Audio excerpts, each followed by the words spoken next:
Hello students, BS education के आरंभ batch में मैं अनामिका सिंह आप सभी का बहुत बहुत स्वागत करती हूँ। सो कैसे हैं आप सभी? मैं आशा करती हूँ आप सभी बहुत अच्छे होंगे और आपकी स्टडी, आपकी पढ़ाई भी बहुत अच्छी चल रही होगी। सो बात कुछ ऐसी है कि आप सभी जानते हैं कि बीएस एजुकेशन आरंभ बैच के साथ आप सभी के लिए एक टेस्ट सीरीज लेकर आए हैं। जी हाँ, और ये टेस्ट सीरीज काफ़ी ज़्यादा इंपॉर्टेंट है यदि आपने अभी एमपीपीएससी की प्रिपरेशन स्टार्ट की है या आप काफ़ी समय से एमपीपीएससी की तैयारी ही कर रहे हैं। तो देखो क्या होता है कि पढ़ने के साथ साथ हमें ये भी देखना होता है कि अभी हम स्टैंड कहाँ कर रहे हैं, यानी जितना हमने पढ़ा है अगर हम उसके बेस पे बेस्ट से बेस्ट टेस्ट देना चाहते हैं तो हमें पता होना चाहिए कि उस टेस्ट में हम स्कोर कितना कर रहे हैं। लेकिन स्कोर करने के पहले एक चीज़ और ज़्यादा इंपॉर्टेंट है कि हम टेस्ट कौन सा दे रहे हैं। सो भाई बीएस एजुकेशन आप सभी के लिए 15 शहरों में ये टेस्ट सीरीज बीएस एजुकेशन ने आयोजित की है। अब आप कहेंगे मैम क्या खास है इस टेस्ट सीरीज में? तो सारी ही चीज़ें यहाँ पर खास है। जैसे मैं आपसे बताऊं कि इसमें जो प्रश्न लिए गए हैं वो हमारे अनुभवी शिक्षकों के द्वारा ही लिए गए हैं और उन्हीं के साथ साथ यहाँ पर कई सारे प्रश्न हमारे एमपीपीएससी सिलेक्टेड स्टूडेंट्स या मैं कहूँ कैंडिडेट्स के द्वारा भी लिए गए हैं। मतलब आपको हर एक चीज़ यहाँ पर एक्सपीरियंस्ड ही मिलेगी, प्रेशर वाला कुछ भी नहीं मिलेगा। सो आप सोचो कि अगर आपकी प्रिपरेशन अभी यहाँ होगी या आपने टेस्ट इससे पहले कहीं पर भी दिया होगा तो हो सकता है कि आपको वो एक्सपीरियंस नहीं मिला होगा जो आपको यहाँ पर मिल जाएगा। तो कहीं अगर आपकी थोड़ी बहुत कमी रह भी गई होगी वो सारी यहाँ पर फुलफिल हो जाएगी। सो अब इसी बात से मैं स्टार्ट करती हूँ आज के सेशन को, जहाँ पर आज मैं आपके सॉल्यूशंस पर बात करूंगी, क्वेश्चंस पर बात करूंगी यूनिट 7 को लेकर। जी हाँ, यूनिट 7 में जितने भी पूरे पार्ट्स हैं उनके कई सारे क्वेश्चंस हैं, लगभग 100 क्वेश्चंस आज मैं सभी आपके लिए लेकर आई हूँ। वो सारे 100 क्वेश्चंस मैं डिस्कस करूंगी। हम उसे जल्दी जल्दी करेंगे लेकिन साथ ही साथ में हम हर एक क्वेश्चन को पूरा डिटेल में जाकर भी डिस्कस करेंगे। केवल ये इंपॉर्टेंट नहीं होता है कि क्वेश्चन का आंसर हमें पता चले, यहाँ पर अब इम्पॉर्टेंट ये भी है कि एक क्वेश्चन में हम 4 से 5 चीज़ें उनका भी नॉलेज लें। देखो कई बार क्या होता है, जैसे मैं भी एक टीचर ही हूँ, है ना, मैं भी पढ़ाती ही हूँ। अगर आपने देखी होंगी तो आपको साइंस की अगर मैं बात करूँ, हिंदी की बात करूँ, कंप्यूटर, ये सारे सब्जेक्ट मैं लेती हूँ। तो ये मेरा पर्सनल एक्सपीरियंस है कि कभी भी आप खुद से भी कोई क्वेश्चन लगाने जाओ तो ऐसा मत किया करो कि क्वेश्चन देखा, आंसर लगाया, आगे बढ़ गए। ना जी ना, हमारा सबसे इंपॉर्टेंट काम होता है एक ही क्वेश्चन में जो दूसरे ऑप्शन है हम वो भी देखें कि भाई ये आंसर क्यों नहीं हो सकता। मतलब हम एक ही क्वेश्चन को इतने तरीके से सॉल्व कर लें ताकि अगर उससे मिलता जुलता कोई दूसरा क्वेश्चन आए तो हमें याद रहे कि अरे हमने इसके जैसा क्वेश्चन किया तो था, ये तो उसी के जैसा आ गया। अगर एज इट इज़ नहीं भी आता है, क्योंकि आप सभी को बहुत अच्छे से पता है कि जीएस एक भंडार है, इसमें जितना डूबोगे डूबते ही जाओगे, नई से नई चीज़ें निकल कर आएंगी। सो अब इसी अच्छी सी बात से हम हमारे प्यारे से सेशन को करते हैं स्टार्ट, जहाँ आज मैं आपको सॉल्यूशन कराने वाली हूँ। टॉपिक है आपका विज्ञान एवं पर्यावरण, साइंस एंड एनवायरनमेंट वाला जो सेक्शन है वो आज की क्लास में हम कवर करेंगे, है ना। और मेरा नाम अनामिका सिंह, आपको पता ही है। यूनिट 7 वाला पार्ट आज हम डिस्कस कर रहे हैं। चलिए इसी के साथ मैं आपको बता देती हूँ कि प्रश्न पत्र निर्माता, क्वेश्चन मार्कर की हमारी जो मेकर की जो टीम है, तो क्वेश्चन मेकर कौन कौन है तो उनके नाम भी यहाँ पर लिए हैं। जब आपने टेस्ट सीरीज परचेज करी होगी या आप टेस्ट सीरीज देने गए होंगे, टेस्ट लगाने गए होंगे, तो वहाँ पर आपको ये चीज़ें पता चली होंगी कि सिलेक्टेड कैंडिडेट्स हैं। इसी के साथ साथ अनुभवी शिक्षकों के द्वारा भी इसे तैयार किया गया है, ठीक है ना। बाकी कुछ ये सेंटर्स हैं हमारे टेस्ट के जो आप लोग कई सारे जुड़े भी हैं और जो ना जुड़े हैं नेक्स्ट टाइम ज़रूर जुड़िएगा आज की इस वीडियो को देखने के बाद, है ना। सो कॉमेंट सेक्शन में ज़रूर बताना आप सभी कि अगर अभी तक आपने नहीं दिया, आप जुड़ना चाहते हैं तो कोई भी क्वेरी हो तो बिल्कुल आप हमसे वहाँ पर पूछ सकते हैं। बाकी इतने सारे कॉन्टेक्ट नंबर है। कुछ और सेंटर्स में आपको बता देती हूँ, जैसे ग्वालियर में 2 जगह है, जबलपुर है, मंदसौर है, बालाघाट, सागर, कटनी, छिंदवाड़ा, छिंदवाड़ा में भी 2 जगह, सिवनी हो गया। तो इतने सारे, मध्य प्रदेश की ही मैं बात करूँ, कई सारे ज़िले हैं। ऐसा नहीं है कि आप भोपाल में है तो ही आप टेस्ट दे सकते हैं, ना जी ना। आप अगर दूसरे किसी ज़िले से हैं तो आप वहाँ से भी टेस्ट दे सकते हैं। सो इसी अच्छी सी बात से अब हम फटाफट से बढ़ते हैं आगे और आज का फर्स्ट क्वेश्चन आपके सामने है। सो आज का फर्स्ट क्वेश्चन आपके सामने है। सबसे पहले मैं एक चीज़ क्लियर करना चाहती हूँ कि ये सारे मिक्सअप क्वेश्चन है और ऑब्वियस सी बात है यूनिट 7 के ही क्वेश्चन है। सो यूनिट 7 के जितने इंपॉर्टेंट क्वेश्चन है वो सब मैं अभी डिस्कस कर रही हूँ जो आपके टेस्ट के, एक्चुअल में टेस्ट के क्वेश्चन है। सो बात कुछ ऐसी है कि किस तापमान पर दूध पौष्टिरीकृत हो जाता है। आपने सुना होगा पॉस्चराइजेशन ऑफ मिल्क होता है, यानी कि दूध का पौष्टिकरण होता है। मैम ये दूध का पौष्टिकरण क्यों होता है, किस लिए होता है, और हमें बताना है कि किस तापमान पर दूध का पौष्टिकरण होता है। तो मैं आपको बता दूं 2 तरीके से दूध का पौष्टिकरण होता है, और ये हो क्यों रहा है पहले तो हम इस पर भी डिस्कशन कर लेते हैं। क्या बात है कि कई बार ऐसा होता है कि हम अपने घर में बात नहीं कर रहे हैं, घर में तो मिल्क की क्वांटिटी इतनी नहीं होती है, लेकिन जहां पर मिल्क की क्वांटिटी अधिक मात्रा में होती है और लंबे समय तक चलाना होता है, और लंबे समय तक चलाना होता है, तो दूध में क्या हो सकते हैं, बैक्टीरिया आ सकते हैं, या कुछ ऐसी चीज़ें आ सकती हैं, छोटी छोटी माइक्रो ऑर्गेनिजम्स जिसे हम कहते हैं, सूक्ष्म जीव जिसे हम कहते हैं, जो बहुत छोटे होते हैं।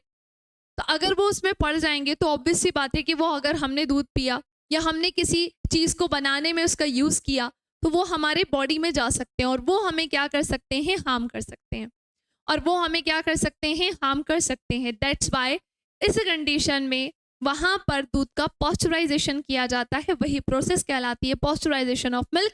भाई 2 तरीके के होती है, 2 तरीके से ये होती है, एक धीमी गति से होती है ना, एक धीमी गति से होती है, और एक होती है तीव्र यानी कि तेज गति से। 2 तरीके से दूध का पॉस्चराइजेशन किया जाता है।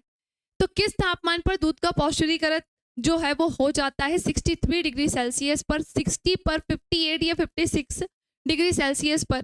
तो आपके सामने आंसर तो यहाँ क्लियर दिख ही रहा है, तो मुझे बताने की आवश्यकता नहीं है, बस आप ये सुनते चलो। जैसे आप ये मत सोचना कह रही मैम आंसर है, तो भाई है, हमें पता है, और मैं तो सोच रही हूँ क्यों है, ना होता तो मैं तो बताती, बट ठीक है कोई इशू नहीं है, आपके लिए सारी चीज़ें सामने, बट ये हो क्यों रहा है वो सुनना बहुत ज़्यादा इंपॉर्टेंट है। क्लियर, वो सुनना बहुत ही ज़्यादा इंपॉर्टेंट है। सो ध्यान से सुनिएगा। बात ऐसी है कि अगर 63 की अगर मैं बात करूं, है ना, 63 से लेकर 65 डिग्री सेल्सियस तक इसका टेम्परेचर, इसका तापमान होता है। इसका क्या होता है, तापमान होता है, जहां पर दूध को कितने समय तक भाई, समय तक, तो 30 मिनट तक इसको क्या किया जाता है, गर्म किया जाता है। कितने मिनट तक, 30 मिनट तक किया जाता है। क्लियर। सो हमने यहाँ पर पॉस्चराइजेशन के बारे में जान लिया है ना, पॉस्चराइजेशन क्या होता है, दूध का पौष्टिकरण क्या होता है। अगले क्वेश्चन की तरफ थोड़ा सा स्पीड में बढ़ते हैं, समय हम कम ही है हमारे पास, और कम समय में ज़्यादा क्वेश्चन सॉल्व करने हैं, ठीक है ना। कुछ ऐसे भी क्वेश्चन आएंगे जहाँ सीधे हमें आंसर देख के आगे बढ़ना होगा, यही तो हमें करना है एग्जाम में भी। हम सब पे क्या कर सकते हैं, ठहर नहीं सकते हैं। जहाँ ठहर के बताने वाली चीज़ होगी, मैम आपके सामने डेफिनेटली हर एक चीज़ बताएंगी। ओके, सो नेक्स्ट क्वेश्चन आपके सामने, टोमेटो सॉस में प्रयुक्त किए जाने वाले परिरक्षित पदार्थ हैं। अच्छा एक बात बताओ, टोमेटो सॉस तो सभी खाते ही होंगे, है ना। अब टोमेटो सॉस की अगर हम बात करें तो उसके प्रिजर्वेशन के लिए यूज होने वाले हमें यहाँ पर एक प्रोडक्ट यानी कि पदार्थ के बारे में बताना है, जिसके होने से जो टोमेटो सॉस है वो खराब नहीं होता है। आपने नोटिस किया होगा टोमेटो सॉस जो हमारे घर में आता है, कितने कितने दिनों तक वो चलता है, खराब हो जाता है क्या। अब तुम ये मत कहना कि मैम वो पिछले साल वाला खराब हो गया, इतना भी नहीं चल सकता है। जैसे आपने देखा होगा कि हम चिप्स वगैरह खाते हैं, चिप्स के पैकेट्स लेकर आते हैं, आपको पता है क्या वो कितने दिन पहले बना था, और मैं तो कह रही हूँ वो 5-6 दिन पहले भी क्यों ना बना हो, लेकिन जब हम उसे खाते हैं, देखो बहुत पुराना होता है ना, तो डेफिनेटली वो समझ में आ जाता है कि अरे ये बहुत दिन पहले का है, और टेस्ट भी बता देता है। लेकिन फिर भी हम मतलब चिप्स के पैकेट हमने लिए, खाया, और फिर भी हमें कुछ होता नहीं है। उसके पीछे कारण क्या होता है, क्योंकि उसमें कुछ ऐसे प्रिजर्वेशन के लिए गैसेस होती हैं जिसको खराब होने से बचाती हैं, और वो गैस कौन सी होती है, नाइट्रोजन गैस होती है। उस चिप्स के पैकेट में क्या होती है, नाइट्रोजन गैस होती है। क्लियर। चलिए, सो इस क्वेश्चन का सही आंसर क्या होगा तो मैं आपको बता देती हूँ। टोमेटो सॉस में प्रयुक्त किए जाने वाले परिरक्षित पदार्थ कौन सा है। सो आंसर होगा इसका ऑप्शन नंबर बी, जो कि है सोडियम बेंजोएट। किसका यूज किया जाता है, सोडियम बेंजोएट का यूज किया जाता है। चलिए अगले क्वेश्चन की तरफ आते हैं। क्वेश्चन नंबर नेक्स्ट है, संतुलित आहार के संबंध में निम्नलिखित में से कौन सा कथन असत्य है। मेरी बात ध्यान से सुनिएगा। अगर आप एमपीपीएससी की तैयारी कर रहे हैं, देखो अपना लेवल हम यही लेकर चलते हैं, ठीक है ना। अब हो सकता है आप में से कुछ लोगों का टारगेट एक्चुअली में एमपीपीएससी ना होकर कोई दूसरा एग्जाम भी हो सकता है, डेफिनेटली हो सकता है, बट मैं अभी यहीं के टेस्ट सीरीज सॉल्व करवा रही हूँ, तो मैं विशेष रूप से एमपीपीएससी का ही नाम लेने वाली हूँ। सो बात कुछ ऐसी है भाई कि क्वेश्चन को इतना ध्यान से रीड करना है कि असत्य को असत्य ही पढ़ना है, सत्य नहीं पढ़ लेना है। क्योंकि समय इतना पेपर में हमारे पास होगा नहीं। सो क्वेश्चन ये है कि संतुलित आहार के संबंध में निम्नलिखित में से कौन सा कथन असत्य है, यानी कि गलत है। इसका मतलब ये हुआ कि कोई 3 चीजें सही होंगी और कोई एक चीज गलत होगी, है ना। अब बात ऐसी है कि मैम संतुलित आहार क्या होता है। संतुलित आहार को हम इंग्लिश में क्या बोलते हैं, तो ये बैलेंस्ड डाइट होती है। जो भी डाइट हम हमारे लिए लेते हैं दिन भर में, 1 दिन 2 दिन 3 बार 3 दिन, मतलब मैं कह रही हूँ रेगुलर बेस पर लेने वाली जो डाइट होती है वो एक्चुअली में हमारे लिए कंफर्म होती है। सब अलग अलग तरीके से डाइट्स लेते हैं। किसी का मॉर्निंग का ब्रेकफास्ट अलग होता है, लंच का अलग होता है, इवनिंग के स्नैक्स अलग होते हैं, नाइट का अलग होता है, कुछ लोग नाइट में खाना नहीं खाते, मतलब सबका अलग अलग चलता है डाइट के फॉर्म में। लेकिन एक बैलेंस डाइट आपको बॉडी में चीज़ों को बैलेंस करने का काम करती है, और हम सभी के लिए डाइट का बैलेंस होना बहुत इंपॉर्टेंट है। इवन आपके लिए, मेरे लिए, हम सबके लिए, हमारे पेरेंट्स के लिए, ग्रैंड पेरेंट्स के लिए, सबके लिए, बिकॉज उसके पीछे रीज़न है। अगर हमारे शरीर में डाइट बैलेंस नहीं होगी ना, तो हमें कोई ना कोई डिसीज हो जाएगी, कोई ना कोई बीमारी हो जाएगी। अधिक मात्रा में डाइट का होना और कम मात्रा में डाइट का होना, दोनों ही चीज़ें गलत है हमारे लिए। इसलिए डाइट कैसी होनी चाहिए, बिल्कुल बैलेंस। सारे ही पोषक तत्व, सारे ही न्यूट्रिएंट्स हमारे बॉडी में मिलने चाहिए, लगने चाहिए, ठीक है ना। तो संतुलित आहार, ऑप्शन देखते हैं कि क्यों आंसर डी ही होगा, पहला, दूसरा और तीसरा क्यों नहीं हो सकता है ना। सीधे आंसर है तो उस पर डिस्कशन तो हम करेंगे, लेकिन बाकी भी तो देखो। तो संतुलित आहार हमारी उम्र और हम किस प्रकार के शारीरिक कार्य करते हैं इस पर निर्भर करता है। जी हाँ, बिल्कुल निर्भर करता है। एक बात बताओ, अब हम इतने बड़े हो गए, लेकिन जब हम बचपन में थे कुछ भी खा लेते थे, कुछ भी खा लेते थे, शॉप पे जाते थे, अजीब अजीब सी चॉकलेट्स होती थी, जिन्हें आज हम देखते हैं तो कहते हैं, मतलब अगर हमारे घर में कोई बच्चा है या आप भी मैरिड होंगे, आपके अगर बच्चे हैं, तो आप बार बार देख के यही बोलते हो बेटा वो नहीं खाना चाहिए, लेकिन बच्चों को ना वही अच्छा लगता है। तो वो हमारी उम्र थी, हमने खाया। अब हमारी उम्र जैसे जैसे हम बढ़ते जा रहे हैं, हमें समझ में आ रहा है कि क्या हमारी बॉडी के लिए अच्छा है, क्या नहीं है, लेकिन बच्चे को नहीं पता ये चीज़। अब हम इस उम्र में फिर धीरे धीरे करके जैसे एज और होती जाएगी, हमारे डाइट में ऑलरेडी क्या आता जाएगा, धीरे धीरे चेंज आता जाएगा। तो ये सत्य है कि संतुलित आहार हमारी उम्र, हमारी एज और हम किस प्रकार के शारीरिक कार्य करते हैं इस पर निर्भर करता है। फिजिकली आप कौन कौन से वर्क कर रहे हैं, आपका वर्किंग प्रोफाइल क्या है, और अगर कोई वर्किंग प्रोफाइल नहीं है और आप स्टडी ही कर रहे हैं, तो उसके लिए भी एक प्रॉपर डाइट होनी चाहिए। ये मत सोचना घर पे, ये मत बिल्कुल दिमाग में बैठा लेना कि मैं कोई काम नहीं करता हूँ, मैं कोई काम नहीं करता या मैं कोई काम नहीं करती हूँ तो अरे मुझे तो ऐसा लगता है कि मुझे कम ही खाना चाहिए। ना जी ना, आप पढ़ाई कर रहे हो, मैं आपको बता दूं जितना अच्छा खाओगे पियोगे ना, ये उतना ज़्यादा तेज चलता है। सो ये बिल्कुल सत्य है। सेकंड है, संतुलित आहार लेने से कुपोषण जन्य रोगों की रोकथाम की जा सकती है। हाँ, अगर हमारे बॉडी में बैलेंस डाइट होगी तो कुपोषण जनित जो भी रोग होंगे जिसके कारण व्यक्ति कुपोषण का शिकार हो सकता है या XYZ कोई भी बीमारी आने की कोशिश करेगी, तो बैलेंस डाइट होने के कारण वो उसके बॉडी में नहीं आ पाएगी। शरीर के लिए संतुलित आहार में तरह तरह के खाद्य पदार्थ होने चाहिए, ये भी सच है भाई। सेम डाइट हम फॉलो नहीं कर सकते, डाइट में भी क्या होना चाहिए, डिफरेंस होना चाहिए। तुम डेली पालक ही खा सकते हो क्या, नहीं, तुम्हें दूसरे भी पोषक तत्व चाहिए। इसलिए बोल रहे हैं कि शरीर के लिए संतुलित आहार में तरह तरह के खाद्य पदार्थ होने चाहिए। डन। अब लास्ट क्या है, शरीर को सभी पोषक तत्व उपलब्ध कराने के लिए केवल मांस पर्याप्त है। जी नहीं, कुछ लोग वेजिटेरियन होते हैं, प्योर वेजिटेरियन होते हैं, तो हम ये बोल ही नहीं सकते कि नॉनवेज ही पर्याप्त है, मांस ही पर्याप्त है, ये क्लियर गलत है। सो इस क्वेश्चन का इसलिए सही आंसर क्या होगा, डी। अगले क्वेश्चन, अपचित भोजन का जल मुख्य रूप से किसमें अवशोषित होता है, यानी कि एब्जॉर्ब होता है। अब अपचित भोजन का मतलब होता है अनडाइजेस्टेड फूड। मैम ये अनडाइजेस्टेड फूड की यहाँ पर बात चल रही है, तो अपचित भोजन का जो जल होता है वो किसमें एब्जॉर्ब होता है, अवशोषित होता है। मेरी बात ध्यान से सुनिएगा, अवशोषण की कहीं पर भी बात आए, पहले ध्यान से पढ़ना भी उसको कि किस चीज के अवशोषण की बात चल रही है। तो ये काम कौन करता है, बड़ी आंत ही करती है, लार्ज इंटेस्टाइन ही करती है। बड़ी आंत छोटी आंत से बड़ी होती है कि छोटी होती है, तो मैं आपको बता दूं, बड़ी आंत छोटी आंत से छोटी होती है और छोटी आंत बड़ी आंत से बड़ी होती है। आप कहेंगे मैम ये कैसी बात हो गई, भाई आप प्रिपरेशन कर रहे हैं, आपने पाचन तंत्र, डाइजेस्टिव सिस्टम पढ़ा ही होगा। यस, एक्चुअली में ऐसा ही होता है। सो बात कुछ ऐसी है, छोटू सा मैं डायग्राम बनाकर आपको पढ़ा रही हूँ। बायो में मैं हमेशा, मेरी हैबिट्स है ना, कि मैं ये विदाउट डायग्राम तो चलती ही नहीं हूँ, है ना। कोई भी चीज़ मुझे पढ़ाना होता है बायो में, क्योंकि विशेष रूप से मेरा पार्ट, मेरा सेक्शन बायो ही है ना।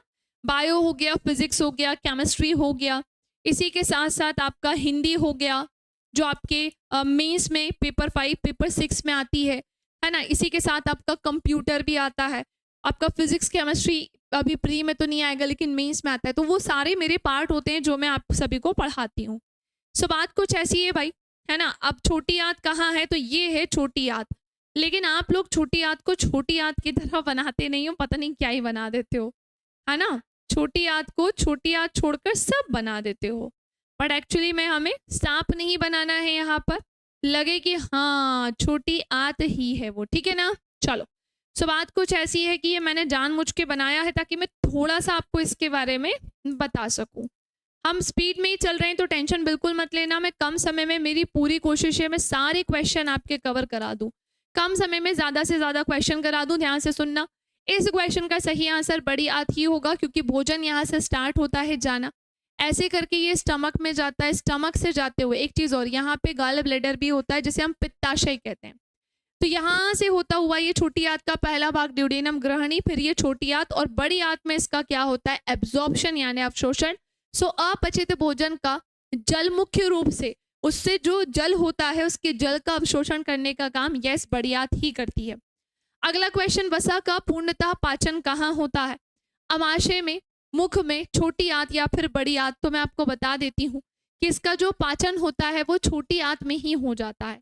अब मेरी बात ध्यान से सुनिएगा, मैं कुछ क्वेश्चंस यहाँ से निकाल कर आपकी हेल्प कर रही हूँ कि सुनो। अगर कोई आपसे बोले कि वसा का पाचन शुरू कहाँ से होता है, तो आप क्या बोलेंगे, वसा का पाचन। वसा का पाचन शुरू होता है भाई कहाँ से, आपके अमाशय से। ये क्या है आपका, तो ये है भाई अमाशय। क्या है, अमाशय है, और वसा का पाचन शुरू ही अमाशय से होता है। और कोई आपसे बोलेगा कि पाचन तो यहाँ से शुरू होता है लेकिन ये पाचन समाप्त कहाँ होता है वसा का, तो फिर आप क्या बोलेंगे कि इसका पाचन समाप्त हो जाता है कहाँ पर, तो वो होता है छोटी आंत में। एक चीज मैं आपको बताती हूँ, डाइजेशन की कभी भी बात आती है, डाइजेशन की कभी भी बात आती है तो कभी भी फूड के डाइजेशन का बोलेंगे तो समझ जाना छोटी आंत में होगा, ठीक है ना। छोटी आंत खाने का पूर्ण रूप से क्या कर लेती है, पाचन कर लेती है। तो वसा का पाचन शुरू अमाशय से होता है और छोटी आंत में जाकर समाप्त हो जाता है। That's it. इस क्वेश्चन का सही आंसर सी होगा। रामगढ़ विषधारी टाइगर रिजर्व किस राज्य में स्थित है, भाई किस राज्य में स्थित है, तो रामगढ़ विषधारी टाइगर रिजर्व की अगर मैं बात करूं तो आपको 4 ऑप्शन आपके सामने दिए गए हैं, है ना। कितने ऑप्शन दिए गए हैं, तो 4 ऑप्शन आपके सामने दिए गए हैं। क्या लगता है आपको क्या आंसर होना चाहिए। चलिए, सो बात कुछ ऐसी है, महाराष्ट्र, उत्तर प्रदेश, राजस्थान या फिर छत्तीसगढ़। तो मैं आपको बता दूं इसका सही आंसर जी हाँ बिल्कुल राजस्थान ही है। और ये कौन से नंबर का टाइगर रिजर्व था, तो मैं आपको ये भी क्लियर कर देती हूँ, 52 नंबर का, 52वें नंबर का ये टाइगर जो था रिजर्व था, ठीक है ना। चलिए अगले की तरफ आते हैं अब, है ना। और राजस्थान में भी किस पर्टिकुलर प्लेस पर, तो बूंदी जिले में ध्यान रखना कि ये वहां पर भी कहाँ पाया जाता है, तो ये बूंदी जिले में। बूंदी खाते भी है ना, रायते में डलती है। देखो सब जगह अलग अलग बोलते हैं, मुझे नहीं पता आप क्या क्या बोलते हैं, पर हाँ बूंदी वो रायते में ही डलती है। हम मतलब मैं यूपी से हूँ तो मैंने जो जो सुना है मैं उसके अकॉर्डिंग बता रही हूँ, क्योंकि कई नाम एमपी में मैंने देखा है, यूपी में कुछ और बोलते हैं, एमपी में कुछ और बोलते हैं। हम जो वहाँ पे अलग बोलते हैं और फिर यहाँ पे हमने देखा तो वो अलग चीज़ कहलाती है। हाँ, तो वो जगह जगह से अंतर होता है थोड़ा। विराम अवस्था में एक औसत वयस्क व्यक्ति में प्रति मिनट सांस लेने की दर की सामान्य सीमा कितनी होती है। बहुत लॉजिकल क्वेश्चन है ये, बहुत लॉजिकल क्वेश्चन है। मैं नॉर्मली आपको बताऊं 12 से 20 या फिर 14 से 20 ऐसा आप नॉर्मली ले सकते हो। हम बिल्कुल ऐसे जैसे मैं आपको पढ़ा रही हूँ तो ये अभी क्या चल रहा होगा, तो ये 12 से 20 के आसपास लगभग चल रहा होगा, यही चलता है, एवरेज इतना ही चलता है। लेकिन वो एक वर्ड यूज कर दिया हमें कंफ्यूज करने के लिए कि भाई अब कंडीशन कैसी है, तो वो बोल रहे हैं कि अब कंडीशन है रेस्ट यानी कि विराम। तो बताओ विराम में ऐसा क्या होगा, तो लिखा है 9 से 12, 15 से 18, 21 से 24 या फिर 30 से 33। तो यस इसका सही आंसर होगा 15 से 18। ऐसे कोई फिक्स नहीं है कि हम 1 मिनट में 15 बार ही सांस लेते हैं, इसलिए लिखा है 15 से 18, ठीक है ना। विराम अवस्था की कंडीशन है, बाकी एवरेज अगर मैं नॉर्मल कंडीशन में बात करूँ तो वो 15 से 20 या 12 से 20 या 12 से 18 ऐसे चलता रहता है, ठीक है ना। चलो तो अगली कहानी की तरफ आते हैं। सांस छोड़ने के दौरान पसलियां, by during exhalation the ribs क्या करती हैं, बाहर की ओर बढ़ती हैं, नीचे की ओर बढ़ती हैं, ऊपर की ओर बढ़ती हैं या बिल्कुल नहीं हिलती हैं। फर्स्ट ऑफ ऑल रिब्स हमारे इस सेक्शन में होती हैं। टोटल कितनी होती हैं सुन लीजिए, 1 2 3 4 5 6, समझ जाओ। टोटल यहाँ 12 यहाँ होंगी, 12 यहाँ पर होती हैं, है ना। बस मैं बता रही हूँ कैसे होती हैं, अब बिल्कुल इतना समय है नहीं, एज इट इज बनाओ। बीच में एक टाई के जैसी होती है जिसे स्टर्नम बोलते हैं। ये रिब्स इससे जुड़ी हुई होती हैं। नीचे की 2 होती हैं जो इससे जुड़ी हुई नहीं होती हैं। जब मैंने बायो पढ़ाई थी ना एक्चुअली आपके बैच में, तो मैंने वहाँ बहुत अच्छे से क्लियर किया था, बट आप लोग अगर उस बैच में नहीं है तो मैं आपको बता देती हूँ कि अभी आप केवल इतना समझो, अगर आपको नहीं पता हो तो मैं रिब्स के बारे में ही बता रही हूँ कि ये हमारी टोटल पसलियाँ होती हैं, रिब्स होती हैं, इसी में हमारे लंग्स होते हैं सुरक्षित। हम जो सांस लेते हैं ना वो इसमें सुरक्षित होते हैं, ठीक है ना। और बीच में ये हमारी रिब्स एक टाई से जुड़ी होती है। अगर किसी के मन में डाउट हो कि मैम इसकी संख्या कितनी होती है, तो ये 24 + 1 होती है, यानी कि ये टोटल कितनी होती है भाई, 25 होती है। 24 + 1 यानी ये टोटल कितनी होती है, 25 होती है। और हाँ, सांस छोड़ने के दौरान पसलियों का क्या काम होता है, पसलियां क्या करती हैं, तो yes option number B is the correct answer, नीचे की ओर बढ़ती हैं। जब हम सांस लेंगे तो हमारी जो पसलियां हैं वो थोड़ा ऊपर की ओर बढ़ेंगी, है ना। और जब हम सांस छोड़ते हैं तो फिर ये रिलैक्स होके नीचे की ओर बढ़ती हैं। ऐसे कुछ इसका सिस्टम चलता है। चलिए अगली कहानी की तरफ आते हैं। इसलिए तो ये सांस लेना, बताइए क्यों सांस लेना सांस छोड़ना यही क्यों लिखा है, क्योंकि लंग्स हमारी इस चीज में हेल्प करते हैं और इसी में लंग्स होते हैं सुरक्षित, समझ रहे हो। नेक्स्ट क्वेश्चन आपके सामने, निम्नलिखित एक प्रतिजैविक, एक एंटीबायोटिक की अगर मैं बात करूं वो है सोडियम बाइकार्बोनेट। कोई एंटीबायोटिक नहीं है भाई, है ना। इसी के साथ साथ स्ट्रेप्टोमाइसिन ये भी नहीं है। अल्कोहल ये कोई एंटीबायोटिक है क्या, यीस्ट एंटीबायोटिक है क्या, सॉरी मैंने एक उल्टा पढ़ लिया, हाँ तो मैंने शायद एक आंसर में ही मैंने वो चीज़ मेंशन कर दी। सोडियम बाइकार्बोनेट मैं आपको क्लियर कर दूं कि ये एंटीबायोटिक है क्या, ना जीना ये तो नहीं है। यीस्ट एक एंटीबायोटिक है क्या कि नहीं है, बिल्कुल भी नहीं है यीस्ट एक एंटीबायोटिक। कई बार ऐसा होता है कि हम ना बड़े कंफ्यूज हो जाते हैं, ऐसे भी क्वेश्चन आते हैं क्या मैम, हाँ जी बिल्कुल आते हैं। इस गलत फहमी में बिल्कुल ना रहना कि ऐसे कोई क्वेश्चन नहीं आते हैं, ये बिल्कुल आते हैं, है ना। अल्कोहल कोई एंटीबायोटिक नहीं है, लेकिन यह स्ट्रेप्टोमाइसिन एक एंटीबायोटिक होती है, प्रतिजैविक हिंदी में जिसे हम बोलते हैं, ठीक है ना। अगले क्वेश्चन की तरफ आते हैं। संचरणीय रोगों का सबसे आम वाहक कौन सा है। मैम ये संचरणीय रोग कौन से होते हैं, भाई कम्युनिकेबल डिसीज की बात चल रही है, जो इजीली एक प्लेस से दूसरे प्लेस, एक पर्सन से दूसरे पर्सन में कम्युनिकेट होती है, यानी कि वो संचरण कर रही होती है। अच्छा आपको ये तो पता होगा कि जो डिसीजेस होती हैं वो 2 तरीके की होती हैं, एक जन्मजात होती है और एक उपार्जित होती हैं। जो उपार्जित होती हैं वो 2 तरीके की होती है, कम्युनिकेबल होती है, नॉन कम्युनिकेबल होती है। यानी कि एक होता है उसमें संक्रामक रोग और एक होता है असंक्रामक रोग। मतलब कुछ ऐसे भी रोग हैं जो एक व्यक्ति से दूसरे व्यक्ति में इजीली चले जाते हैं तो उन्हें संक्रामक कहते हैं, और जो एक से दूसरे में इजीली ट्रांसफर नहीं होते हैं, जैसे अगर मैं प्रोटोजोआ, वायरस, बैक्टीरिया, फंगी की बात करूँ, सारे कम्युनिकेबल में जाते हैं। लेकिन वही मैं कैंसर की बात करूँ तो भाई किसी व्यक्ति को कैंसर है, हम जाकर उसके बगल में बैठेंगे, उसने हमारे कंधे पे हाथ रख के हमसे बात करी या उसने थोड़ा सा खांस दिया तो हमें भी कैंसर हो गया, ना जीना, ऐसा ना होता है। तो कुछ वो बीमारियां जो एक व्यक्ति से दूसरे व्यक्ति में ट्रांसफर नहीं होती वो नॉन कम्युनिकेबल होती है, बट हाँ डिसीजेज वो भी होती है, ठीक है ना।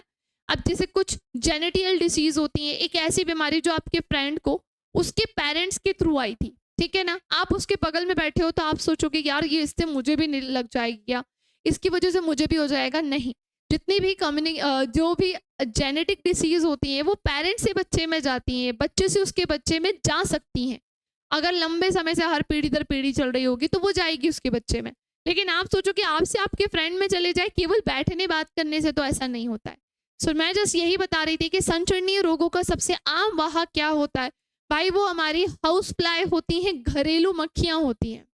कौन सी मक्खी होती हैं, घरेलू मक्खी होती हैं, जो आपके सामने मैंने आपको बताई। चींटी नहीं होती है ना। मतलब चींटी की वजह से हमें बीमारियां हो सकती हैं, रोग हो सकते हैं, नहीं हो सकते। ड्रैगन मक्खी भी नहीं, मकड़ी भी नहीं, नॉर्मली हम इससे नहीं निपट पाते। हाँ लेकिन ये घरेलू मक्खी नाचती रहती है इधर से उधर।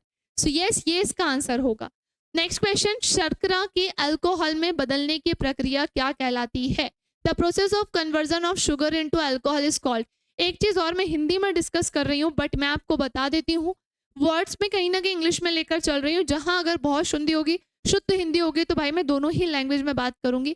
निश्चिंत रहो, क्योंकि मुझे पढ़ाना ही दोनों लैंग्वेज में आता है, एक लैंग्वेज में मुझसे बनता भी नहीं है।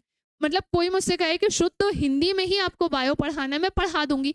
लेकिन मेरा सजेशन ये होता है, भाई हिंदी वालों सुनो, मत करना ये गलती, शुद्ध हिंदी में मत पढ़ना। तुम हिंदी के साथ साथ इंग्लिश के भी वर्ड्स याद रखो। तो मेरा शुरू से ही चलता है कि केवल हिंदी पे ही फोकस ना रख के सबको मैं कोशिश करवाऊँ कि हिंदी तो तुम याद रखो, लेकिन उसके साथ इंग्लिश भी याद रखो। क्योंकि नॉर्मली डिस्कशन में तुम किडनी ही बोलोगे, वृक्क नहीं बोलोगे। जहाँ तुमने वृक्क बोला, सामने वाला कहेगा ये क्या होता है, जिसको नहीं पता होगा। भाई कई लोगों को नहीं पता वो नाम वृक्क, सबको तो किडनी पता है। अब तुम ये कहो कि मैम फिर हम मेंस में कैसे लिखेंगे, तो तुम अपने दिमाग में बैठा के रखो कि वृक्क मतलब क्या है, लेकिन उसका इंग्लिश में भी पता होना चाहिए। ऐसी बहुत सी चीज़ें हैं। मैं आपको विशेष रूप से बायोलॉजी में बोलूँगी कि दोनों ही लैंग्वेज में आपको पढ़ना चाहिए। ओके, सो नेक्स्ट क्वेश्चन की तरफ बढ़ने के पहले, शर्करा के शुगर के अल्कोहल में कन्वर्ट होने की जो प्रोसेस है भाई, वो क्या कहलाती है? उसे हम फर्मेंटेशन कहते हैं। यानी कि वो प्रक्रिया क्या कहलाती है? किण्वन कहलाती है। नेक्स्ट क्वेश्चन, निम्नलिखित में से कौन टिंडल प्रभाव को प्रदर्शित करता है? देखो समय कम है, लेकिन मैं आपको थोड़ा सा टिंडल इफेक्ट के बारे में बता रही हूँ। और इसका सही आंसर क्या है? स्टार्च विलयन। मैम क्यों नहीं है सॉल्ट सॉल्यूशन, शुगर सॉल्यूशन या फिर कॉपर सल्फेट सॉल्यूशन? उसके पीछे एक रीजन है, उसके पीछे एक रीजन होता है। और रीजन क्या है, ध्यान से सुनिएगा। जैसे मैंने आपके सामने ये रखा है, ठीक है ना, ये नहीं मिट सकता, मुझे बस वही शक था इसके ऊपर। जैसे कि मैंने एक ये लिया है ना, और एक ऐसा कुछ लिया, और इसमें पता है क्या भरा हुआ है? बहुत सारा पानी है। बस थोड़ा सा मेरी भावनाओं को समझेंगे, है ना। इसमें क्या है भाई? बहुत सारा पानी ही है। सुनते चलना, ठीक है, कि मैम ये कर क्या रही हैं, अभी आपको सब समझ में आ जाएगा। वेरी गुड, खराब ही हो गया है पूरा, खराब नहीं हुआ, उसको भी सब सही कर देंगे।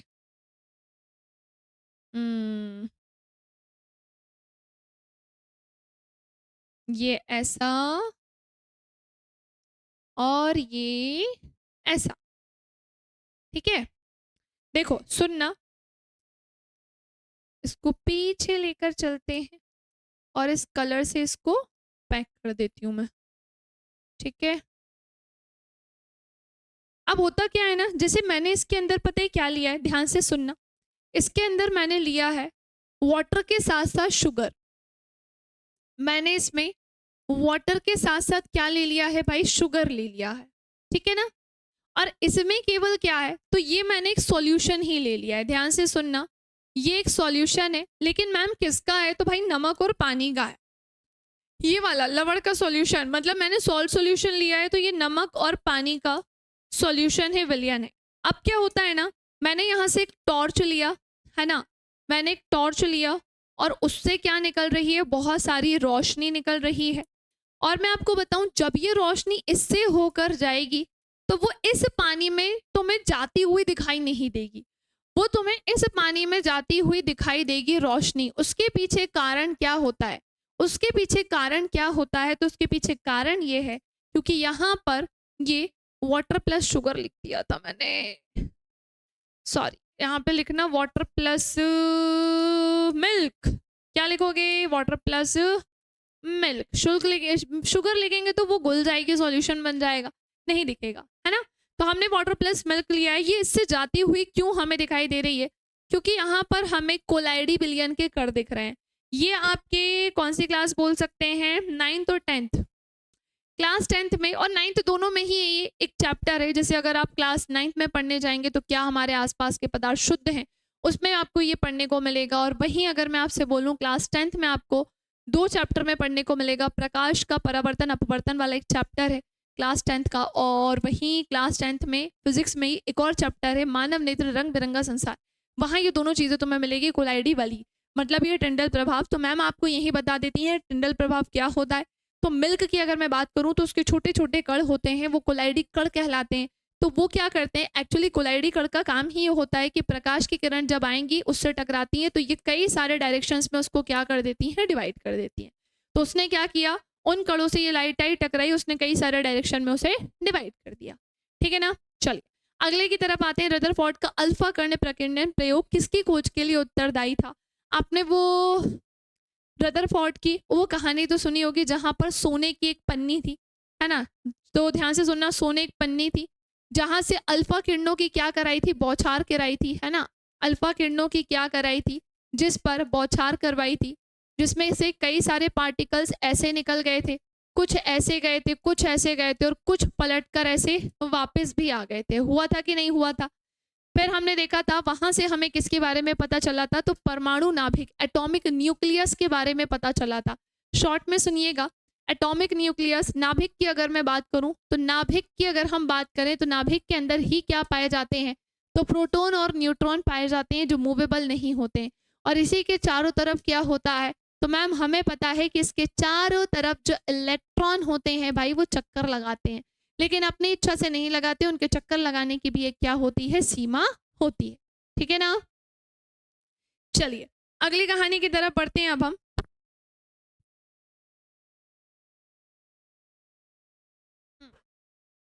तो नेक्स्ट कहानी की तरफ बढ़ते हैं। क्वेश्चन क्लियर हो गया ना? आंसर हाँ। मेरा मन इतना कर रहा है कि बताने में मैं बहुत कुछ बता दूं, बट समय कम है, क्वेश्चन ज्यादा करने, तो फटफट से आगे बढ़ते हैं। नेक्स्ट उसके बाद, निम्नलिखित कथनों पर विचार करें। अब कथन इतने सारे दिए हैं, सब पर आपको विचार करके इसका सही आंसर बताना है। पहला ऑप्शन ये है कि सभी एंजाइम प्रोटीन होते हैं। भाई ये तो न जाने कितनी बार पूछा जाता है नॉर्मल वनडे एग्जाम्स में। सभी एंजाइम मूलतः या प्रोटीन होते हैं, ऐसा लिखा है, जो कोशिकाओं में जैव रासायनिक अभिक्रियाओं को उत्प्रेरित करते हैं।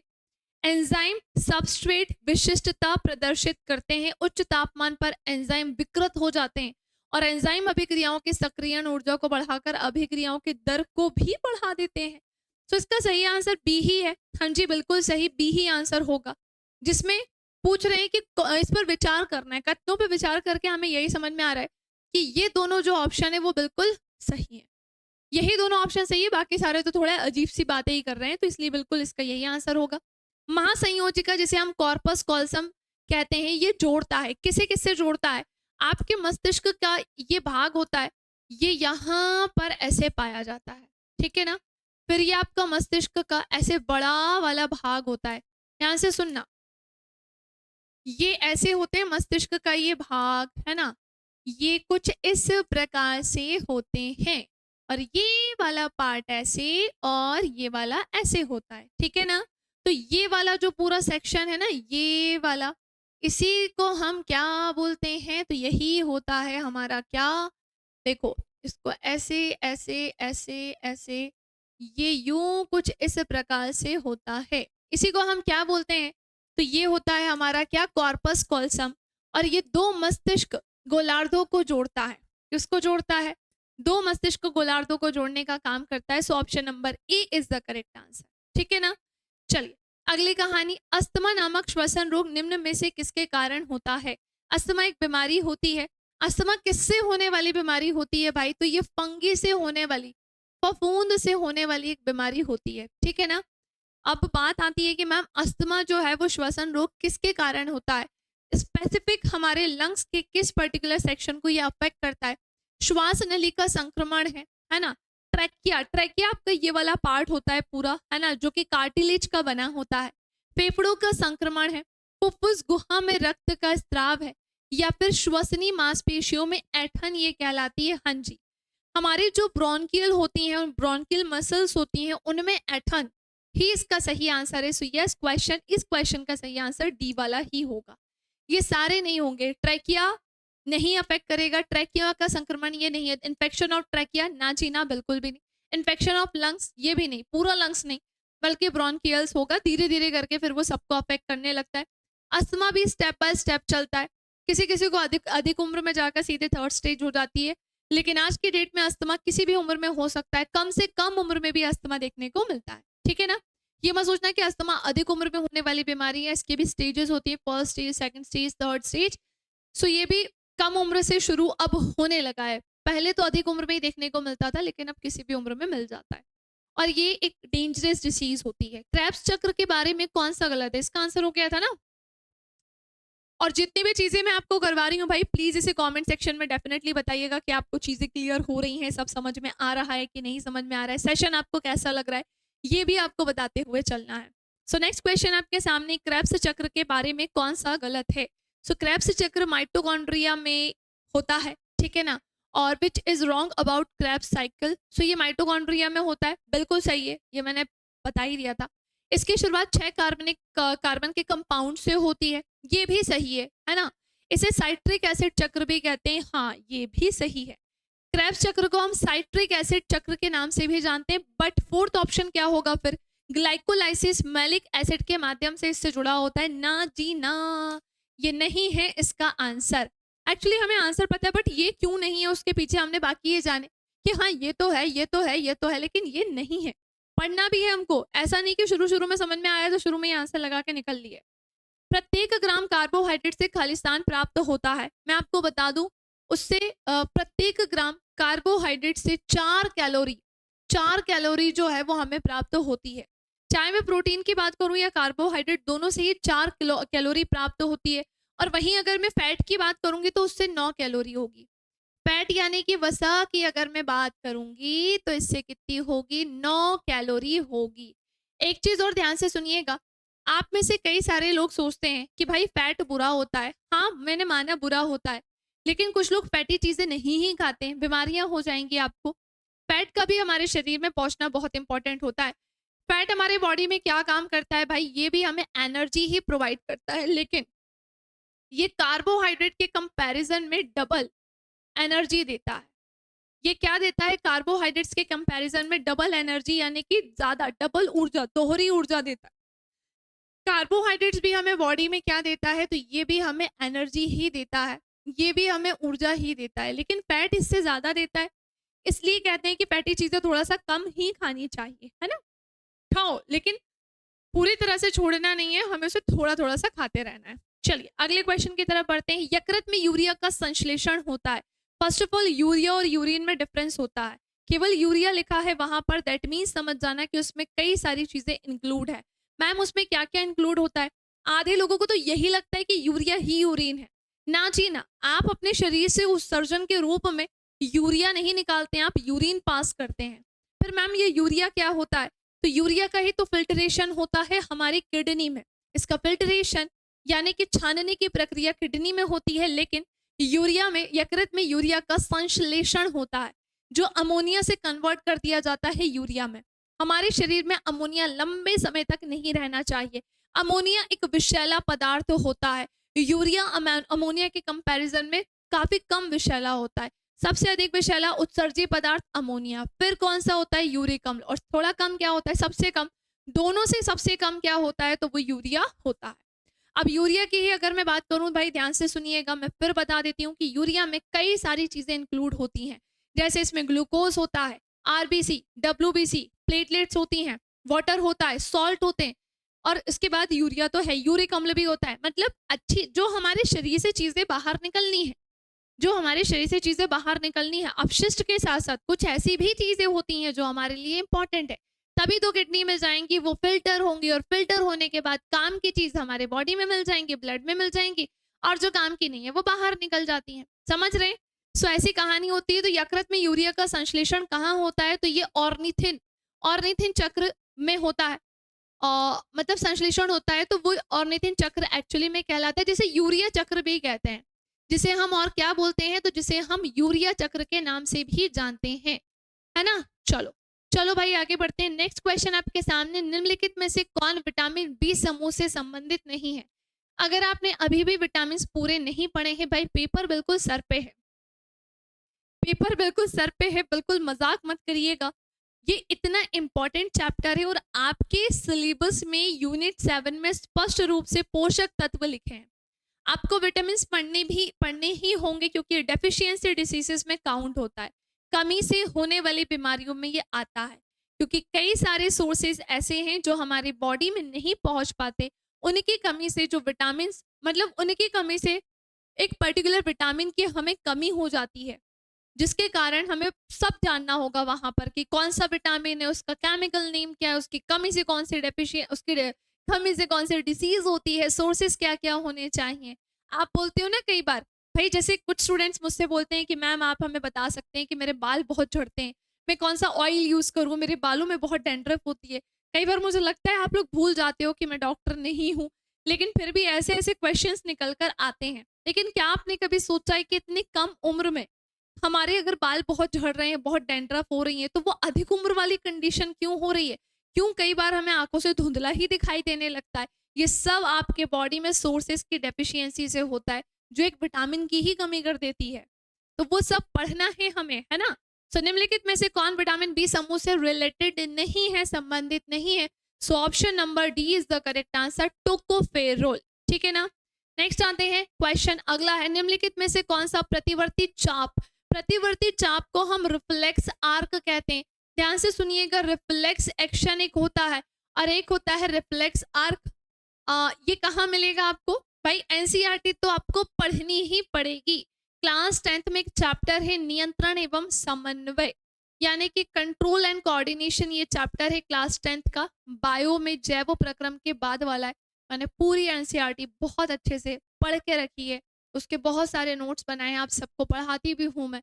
तो मैं आपको बता रही हूँ कि ऐसे पढ़ना है कि हमें विथ चैप्टर हमें याद रहे किस क्लास का कौन सा चैप्टर था, तो वो छपा हुआ है पूरा दिमाग में। तो आपको भी ऐसे ही पढ़ना है, तो वहां पे आपको ये पूरा चैप्टर मिलेगा, कोऑर्डिनेशन का, कंट्रोल का, सब, और वो पढ़ना है। सो इसका सही आंसर क्या होगा भाई? तो ये option number C is the correct answer. ग्राही जिसे हम रिसेप्टर कहते हैं, जैसे किसी गर्म चीज पे हाथ लगना, हाथ लगेगा तो रिसेप्टर क्या करेगा? हमारे सेंसरी न्यूरॉन यानी संवेदी तंत्रिका को पहुंचाएगा। संवेदी तंत्रिका एक से दूसरी, दूसरी से तीसरी न्यूरॉन, ऐसे करके वो न्यूरॉन से किस में जाएगी? मेरुरज्जु में जाएगी। स्पाइनल कॉर्ड यहाँ जो हमारे पाई जाती है, हमारी बैकबोन के बीच में जो पाई जाती है, फिर वहां से किस में जाएगी? उल्टा बोल दिया, हाँ सही बोला। ये इंग्लिश ऐसे चलेगी तो मैंने कहा क्या हो रहा है। हाँ, तो स्पाइनल कॉर्ड इसका है भाई, है ना? फिर प्रेरक तंत्रिका की तरफ जाएगी, जिसे हम मोटर न्यूरॉन कहते हैं। और मोटर न्यूरॉन क्या करती है? जैसे हमारे स्पाइनल पे गई, पहले हमने किसी गर्म चीज को टच किया, उसने ये इंफॉर्मेशन पूरी किसे पहुंचाई? Spinal cord. किसकी हेल्प से? सेंसरी न्यूरॉन की हेल्प से। और उन न्यूरॉन ने किसे पहुंचाई? तो उसने मोटर न्यूरॉन यानी प्रेरक को पहुंचाया, प्रेरक तंत्रिका। उसने मसल से बोला कि भाई तुम खड़ी क्यों हो, जाओ जाके जल्दी से हाथ को पीछे करो। तो फिर वो कहाँ पहुंची? हमारी मसल्स तक। तो हमारे द्वारा गर्म चीज पे हाथ लगना, झटके से उसे पीछे करने के लिए ये रिस्पॉन्सिबल होता है। ठीक है ना? नेक्स्ट है अगला क्वेश्चन। सो इसका आंसर सी ही है ना? निम्नलिखित में से कौन सा कथन सत्य नहीं है? भाई इनमें से कौन सा जो स्टेटमेंट है वो ट्रू नहीं है? अगेन ध्यान से सुनना, नहीं लिखा है यहाँ पर, दैट मीन्स कोई 3 सही होंगे, कोई एक सही नहीं होगा। मृदा अपरदन मरुस्थलीकरण का कारण बनता है। हाँ जी, बनता है। सॉइल इरोजन आपको पता ही है, बचपन से पढ़ते हुए आ रहे हैं सॉइल इरोजन क्या होता है ना? वनोन्मूलन भूजल स्तर को कम करता है। हाँ जी करता है, बिल्कुल करता है। अतिचारण वनोन्मूलन का कारण है क्या? बिल्कुल है। लेकिन जैव विविधता की हानि से वनोन्मूलन होता है? ना जी ना, ये बिल्कुल गलत है, इसलिए इसका सही आंसर डी ही होगा। विकासशील भ्रूण में बनने वाला पहला अंग कौन सा होता है? जब एक बच्चा भ्रूण में यानी माँ के गर्भ में आता है, तो उसका शरीर का ऐसा कौन सा पहला अंग है जो बनता है? तो मैं आपको बता दूं, सबसे पहले उसका बनता है हृदय। सबसे पहले माँ को बच्चे की धड़कन ही सुनाई जाती है, और वो एक बहुत ही अनोखा एहसास होता है। फिर धीरे धीरे करके शरीर के अंग जो है वो धीरे धीरे करके बनना स्टार्ट होते हैं, लेकिन सबसे पहला अंग धड़कन ही होती है, हमारा हृदय ही होता है। धड़कन कह रही हूँ, हृदय ही होती है। तभी तो हृदय जो है वो धड़कता है, तो माँ को सुनाया जाता है कि ये बच्चे का जो दिल है वो धड़क रहा है, मतलब हार्ट पंप कर रहा है। ठीक है ना? तो जेनेटियल ऑर्गन्स भी नहीं होगा, आईज भी नहीं होंगे, लिम्स भी नहीं होंगे, तो इसका आंसर क्या होगा? सी। नेक्स्ट क्वेश्चन है अंतः श्वसन, जिसे हम ब्रीथिंग बोलते हैं। अंतः श्वसन के बारे में निम्नलिखित में से निम्न कथनों का अध्ययन कीजिए। और ये इतने सारे कथन हैं भाई। ये एक ऐसी प्रक्रिया है जो शरीर को ऑक्सीजन प्रदान करती है। सेकंड ऑप्शन है, इस प्रक्रिया में कोशिका में पानी का निर्माण होता है। थर्ड है, यह प्रक्रिया शरीर को CO2 कार्बन डाइऑक्साइड मुक्त करने में मदद करती है। या फिर इस प्रक्रिया में ऊर्जा मुक्त करने के लिए भोजन जो है वो टूट जाते हैं। तो इसका सही आंसर ए है। ए का मतलब ऑप्शन नंबर ए हो गया हमारा, यानी कि ए और सी वाला स्टेटमेंट बिल्कुल सही है। हाँ जी, अंतः श्वसन ब्रीथिंग की अगर मैं बात करूं, यह एक ऐसी प्रक्रिया है जो शरीर को ऑक्सीजन प्रदान करती है, क्योंकि चाहिए ऑक्सीजन। ब्रीथिंग कर रहे हैं, सांस ले रहे हैं, तो सांस ले। देखो मैं एक चीज और बताऊं आपको, यहाँ पर हम 100% ऑक्सीजन कभी नहीं ले सकते। ये चीज़ अपने दिमाग में बैठा लीजिए कि हम कभी भी प्योर ऑक्सीजन नहीं लेते हैं। हमारे एटमॉस्फेयर में इतनी सारी गैसेस होती हैं, जब हम सांस लेते हैं तो सारी गैसेस जाती हैं। हाँ, ये सच है कि जिंदा रहने के लिए ऑक्सीजन जरूरी है, ठीक है ना। वहीं अगर जब हम सांस ऐसे छोड़ते हैं, है ना, तो हमारे शरीर से जो गैसेस नहीं चाहिए वो रिलीज होती है, लेकिन बाकी सब भी गैसेस, ऑक्सीजन भी थोड़ी मात्रा में रिलीज होती है, थोड़ी मात्रा में, है ना, नाइट्रोजन भी रिलीज होती है, CO2 भी। लेकिन अधिक मात्रा में हमें क्या नहीं चाहिए होता है, CO2 नहीं चाहिए होता है। पॉइंट क्लियर हुआ कि नहीं हुआ।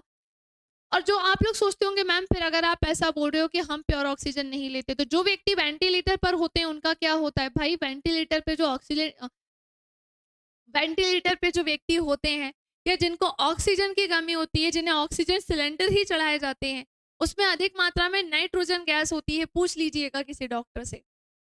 और जो व्यक्ति गोताखोर होते हैं, जो पानी के अंदर डुबकी लगाते हैं, बिल्कुल गहराई में जाते हैं, है ना, तो वो कौन सा सिलेंडर लेके जाते हैं? तो उनके सिलेंडर में ऑक्सीजन के साथ हीलियम गैस होती है। मतलब हम सोचते हैं कि हम प्योर ऑक्सीजन लेते नहीं भाई। अगर हम प्योर ऑक्सीजन लेंगे, हमारे दोनों लंग्स में O2 ही O2 भरा होगा, अधिक एनर्जी आएगी और इतनी एनर्जी आने के कारण हमारा शरीर भट्टी की तरह तपने लगेगा, ठीक है ना। सो इसका आंसर ए ही होगा। नेक्स्ट, स्वस्थ मनुष्य में हृदय चक्र की अवधि होती है। भाई इसका आंसर सही लिखा है, उनने अवधि पूछा है। अवधि 72 सेकंड नहीं हो सकती, हमारा हृदय 72 बार धड़कता है 1 मिनट में। इसका सही आंसर 0.8 सेकंड होगा, ठीक है ना। अगला क्वेश्चन है, वह पिरामिड जिसे एक स्थिर पारिस्थितिकी तंत्र में उल्टा नहीं किया जा सकता, किसका पिरामिड है? तो इसका आंसर बी होगा भाई, वो ऊर्जा का पिरामिड है। किसका है? ऊर्जा का है। अब हम वो बचपन वाली छोटी क्लास में नहीं है कि हम सीधे ऑल ऑफ द अबव देख के सीधे टिक कर दें, ना जी ना। हम MPPSC की तैयारी कर रहे हैं और वो हम स्कूल में थे कि हमें इंपॉर्टेंट क्वेश्चंस मिल जाते थे और हम देखते थे कि ये लगा है दैट मीन्स यही आंसर होगा, बट अब ऐसा नहीं होता है। इसका आंसर बी ही है। अगला क्वेश्चन, निम्नलिखित संघ के किस एक समूह के जंतुओं में परिसंचरण तंत्र पाया जाता है? परिसंचरण तंत्र को हम बोलते हैं सर्कुलेटरी सिस्टम। ये रहा, जहां पर ब्लड का सर्कुलेशन होता है पूरे बॉडी में, लेकिन अलग अलग तरीके से होता है। आपने सुना होगा सर्कुलेटरी सिस्टम के बारे में, किसी में ओपन ब्लड सर्कुलेटरी सिस्टम होता है, किसी में क्लोज्ड ब्लड सर्कुलेटरी सिस्टम होता है। एम आई राइट? क्या मैं सही बोल रही हूँ? हाँ जी, ऐसा ही होता है। वहीं मैं आपसे बात करूं कि एक होता है खुला रक्त परिसंचरण तंत्र, तो एक होता है बंद रक्त परिसंचरण तंत्र। सो बात कुछ ऐसी है ना। निम्नलिखित संघ के किस एक समूह के जंतुओं में परिसंचरण तंत्र पाया जाता है? सो यस, इसका आंसर ए ही होगा। मैम ये हमें कहाँ पढ़ने को मिलेगा? कैसे नाम है? Annelida, Arthropoda, Echinodermata, Mollusca. तो इसके लिए आपको पढ़ना होगा जंतु जगत का वर्गीकरण। जंतु जगत के वर्गीकरण में आपको ये सारी चीजों को पढ़ना ही पड़ेगा, ठीक है ना। अब जैसे ये नाम सुनकर हो सकता है जिन्होंने अभी प्रिपरेशन स्टार्ट की हो वो कहे मैम ये कहाँ से आ गए, तो ये आपके जंतु जगत से निकल कर आए हैं, ठीक है। चलिए अगली कहानी की तरफ आते हैं। निम्नलिखित में से कौन सा कथन इनमें से सही है? तो लाइकेन के कवक संगठक को शैवालांश यानी कि फाइकोबियोन्ट कहा जाता है। लाइकेन प्रदूषण के अच्छे संकेतक नहीं है, लाइकेन प्रदूषित क्षेत्र में नहीं उगते हैं, या फिर लाइकेन के शैवाल संगठक को कवकांश यानी माइकोबायोन्ट कहा जाता है। तो इसका सही आंसर भाई सी ही होगा, क्योंकि लाइकेन प्रदूषित क्षेत्र में नहीं उगते। ये वाला ऑप्शन ही सही है, बाकी सारे ऑप्शन जो हैं वो गलत है, ठीक है। अगला है, मृदा रहित पौधों की खेती को क्या कहा जाता है? मृदा रहित पौधों की खेती मतलब एक ऐसी खेती जहां पर मृदा नहीं पाई जाती है, तभी तो हम उससे सॉइल लेस बोल रहे हैं, मृदा रहित बोल रहे हैं। सो हमने एक बात जानी कि मृदा रहित पौधों की खेती को क्या कहते हैं। अब आप में से आधे लोगों को सुन के ही अजीब लग रहा होगा कि बिना मृदा की भी खेती होगी क्या?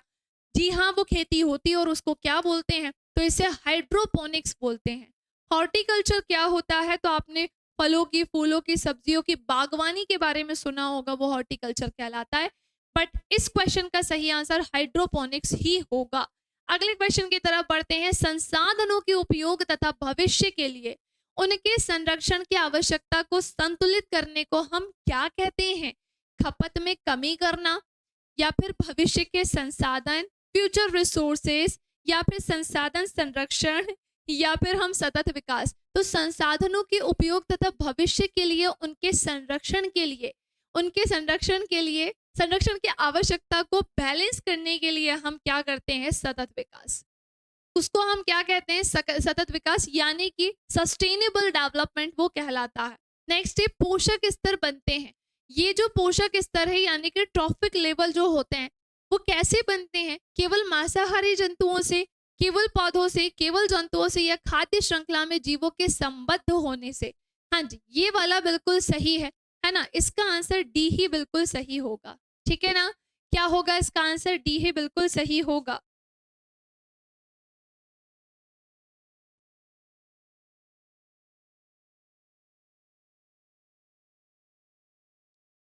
चलिए नेक्स्ट क्वेश्चन आते हैं, अगले क्वेश्चन की तरफ। निम्नलिखित में से कौन सा सतत विकास लक्ष्य नहीं है जिसमें 230 तक प्राप्त करने का जो लक्ष्य है, जो टारगेट है वो रखा गया है। तो ध्यान से सुनिएगा, इनमें से कौन सा सतत विकास का लक्ष्य नहीं है जिसे 2030 तक प्राप्त करने का लक्ष्य रखा गया है। देखो क्या होता है कि हमारी जो गवर्नमेंट है वो किसी भी चीज को अचीव करने के लिए एक टारगेट बनाती है। जैसे आपका टारगेट है एमपीपीएससी क्रैक करना, तो आप उसके अकॉर्डिंग बहुत सारी चीजें करते हैं, यानी कि एक प्रॉपर प्लानिंग करते हैं। हम लोग भी कई तरीके के सजेशंस देते हैं, आप सुनते भी हो, सारी चीजें होती है, वैसे हमारी गवर्नमेंट भी करती है। सो इनमें से क्या उस लक्ष्य में नहीं है, तो इसका सही आंसर है अंतरिक्ष अनुसंधान, स्पेस रिसर्चेस। नेक्स्ट आते हैं, निम्नलिखित में से कौन सा जैव निम्नीकरण प्रदूषक नहीं है। सो इसका सही आंसर आपको ये येलो में तो दिख ही रहा होगा, और वो है कीटनाशक। छोटे छोटे होते हैं ना कीटनाशक, कीटनाशक भी होते हैं। तो यस, इसका सही आंसर बी होगा। राष्ट्रीय उद्यानों में आनुवांशिक विविधता का रखरखाव किया जाता है। तो मुझे बताइए कि ऐसा कौन सा है जहां पर आनुवांशिक विविधता का रखरखाव किया जाता है। तो हम क्या बोलेंगे, 4 तरीके के ऑप्शन है, इन सीटू संरक्षण द्वारा, इन सीटू संरक्षण द्वारा, या एक्स सीटू संरक्षण द्वारा, या फिर जीन पूल द्वारा, या फिर उपर्युक्त में से कोई नहीं। सो यस, इसका आंसर होगा फर्स्ट वाला, इन सीटू संरक्षण के द्वारा। थोड़ा सा स्पीड में बढ़ते हैं क्योंकि 100 क्वेश्चंस कंप्लीट करने हैं। जहां पे जरूरत पड़ेगी तो वहां पे तो मैं आपको पूरी डिटेल दे ही रही हूँ, लेकिन कुछ ऐसे स्टेट्स वाले क्वेश्चन है तो जो हम सीधे डिस्कस कर रहे हैं। जलीय पौधा जिसे प्रायः जल प्लावित धान की खेत में जैव उर्वरक के रूप में प्रयोग किया जाता है, वह कौन सा होता है। तो भाई उसका नाम है एजोला। क्या नाम होता है, एजोला। आपने इसके बारे में कई बार सुना भी होगा। सो एक ये जलीय पौधा होता है जो प्रमुख रूप से जल प्लावित धान के खेत में जैव उर्वरक के रूप में प्रयोग किया जाता है, बायो फर्टिलाइजर के फॉर्म में इसे हम यूज करते हैं। अगला क्वेश्चन है बायोलॉजिकल ऑक्सीजन डिमांड, यानी कि बीओडी। बीओडी भाई कई बार आपके पेपर में फुल फॉर्म भी तो आ जाती है, तो ऐसे वर्ड्स की फुल फॉर्म आप याद करते हुए चलेंगे। So biological oxygen demand BOD किसके लिए एक मानक मानदंड होता है। सो इसका सही आंसर है फर्स्ट वाला, जलीय पारिस्थितिकी तंत्र में प्रदूषण परख के। तो इसका answer option number A is the correct answer, बिल्कुल सही है। अगला क्वेश्चन है रियो शिखर सम्मेलन 1992 का एजेंडा 21 किससे रिलेटेड है। तो भाई जितने भी शिखर सम्मेलन है, मैं आपको एक सजेशन दूं, जैसे 17 दिसंबर को आपका पेपर होना, ऑब्वियस सी बात है आप उसी की प्रिपरेशन कर रहे हैं, या आपका नेक्स्ट का भी टारगेट हो, अभी आपकी उम्र नहीं हुई हो। वैसे मोस्टली स्टूडेंट्स ऐसे हैं जिनका टारगेट यही वाला ही है। सबको ध्यान में रखते हुए मैं बता रही हूँ कि आप प्रेजेंट वाले भी जितने भी सम्मेलन चल रहे हैं, जितने हो चुके हैं अभी 6 महीने 7 महीने 8 महीने तब तक के जितनी भी करंट अफेयर वाले ये पार्ट हैं, ये जितने भी सम्मेलन है, सारे पढ़ डालो। सारे पढ़ने ही पढ़ेंगे, कुछ छोड़ नहीं सकते हैं हम, ठीक है ना। तो इसका सही आंसर क्या होगा, सी वाला, सतत विकास, सस्टेनेबल डेवलपमेंट जिसे हम कहते हैं। तो रियो शिखर सम्मेलन 1992 का जो एजेंडा 21 है वो रिलेटेड किससे है, तो वो है सस्टेनेबल डेवलपमेंट से। अगला क्वेश्चन है निम्नलिखित में से किस वर्ष जल प्रदूषण निवारण और नियंत्रण अधिनियम लागू किया गया। तो भाई ये तो डायरेक्ट याद कर सकते हैं 1974। मैम हमें ये डेट्स याद नहीं होती हैं, आप एक दिन में अपने आप को आधे घंटे का समय बांटिए केवल डेट्स याद करने के लिए। वो सारे सब्जेक्ट जहां आपको लग रहा है कि किसी पर्टिकुलर सेक्शन में डेट्स है बहुत सारी, तो आप उसे एक दिन में आधे घंटे का समय दीजिए और डेली उसे रिवाइज करिए, आपको डेट्स याद आ जाएंगे। इसे रटना ही पड़ेगा।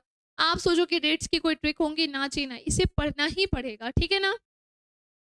भारत का पहला राष्ट्रीय समुद्री जैव विविधता केंद्र NCMB कहां पर है। तो ये भी डायरेक्ट वाला क्वेश्चन हो गया, और यस इसका सही आंसर क्या होगा, जामनगर। कहाँ पर है? तो ये है जामनगर। मध्य प्रदेश का एक जिला, एक उत्पाद योजना, ये भी एक योजना है भाई। जितनी भी स्कीम्स हैं ये भी आपको पढ़नी ही पड़ेंगी। सो मध्य प्रदेश का एक जिला एक उत्पाद योजना 2023 से संबंधित असत्य युग्म को पहचानिए या फिर चुनिए। तो हमने सारे ही ऑप्शन को अगर मैं ध्यान से देखूं तो ये है उत्पाद और ये उससे रिलेटेड जिले, लेकिन इनमें से कोई एक गलत युग्म है, मतलब उसका जो मेल है ना वो गलत तरीके से हुआ है। और वो कौन सा है? तो महुआ, राजगढ़, बास, देवास, गुड़, दतिया, जयगरी। गुड़ समझते हो ना, मीठा मीठा सा जो लगता है। लहसुन, मंदसौर।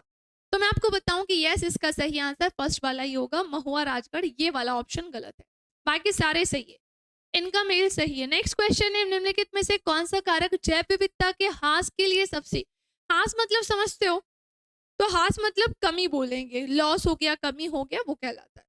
तो निम्नलिखित में से कौन सा कारक जैव विविधता यानी कि बायोडायवर्सिटी के ह्रास यानी उसकी कमी के लिए सबसे महत्वपूर्ण कारक है? तो वो है प्राकृतिक आवास का विनाश।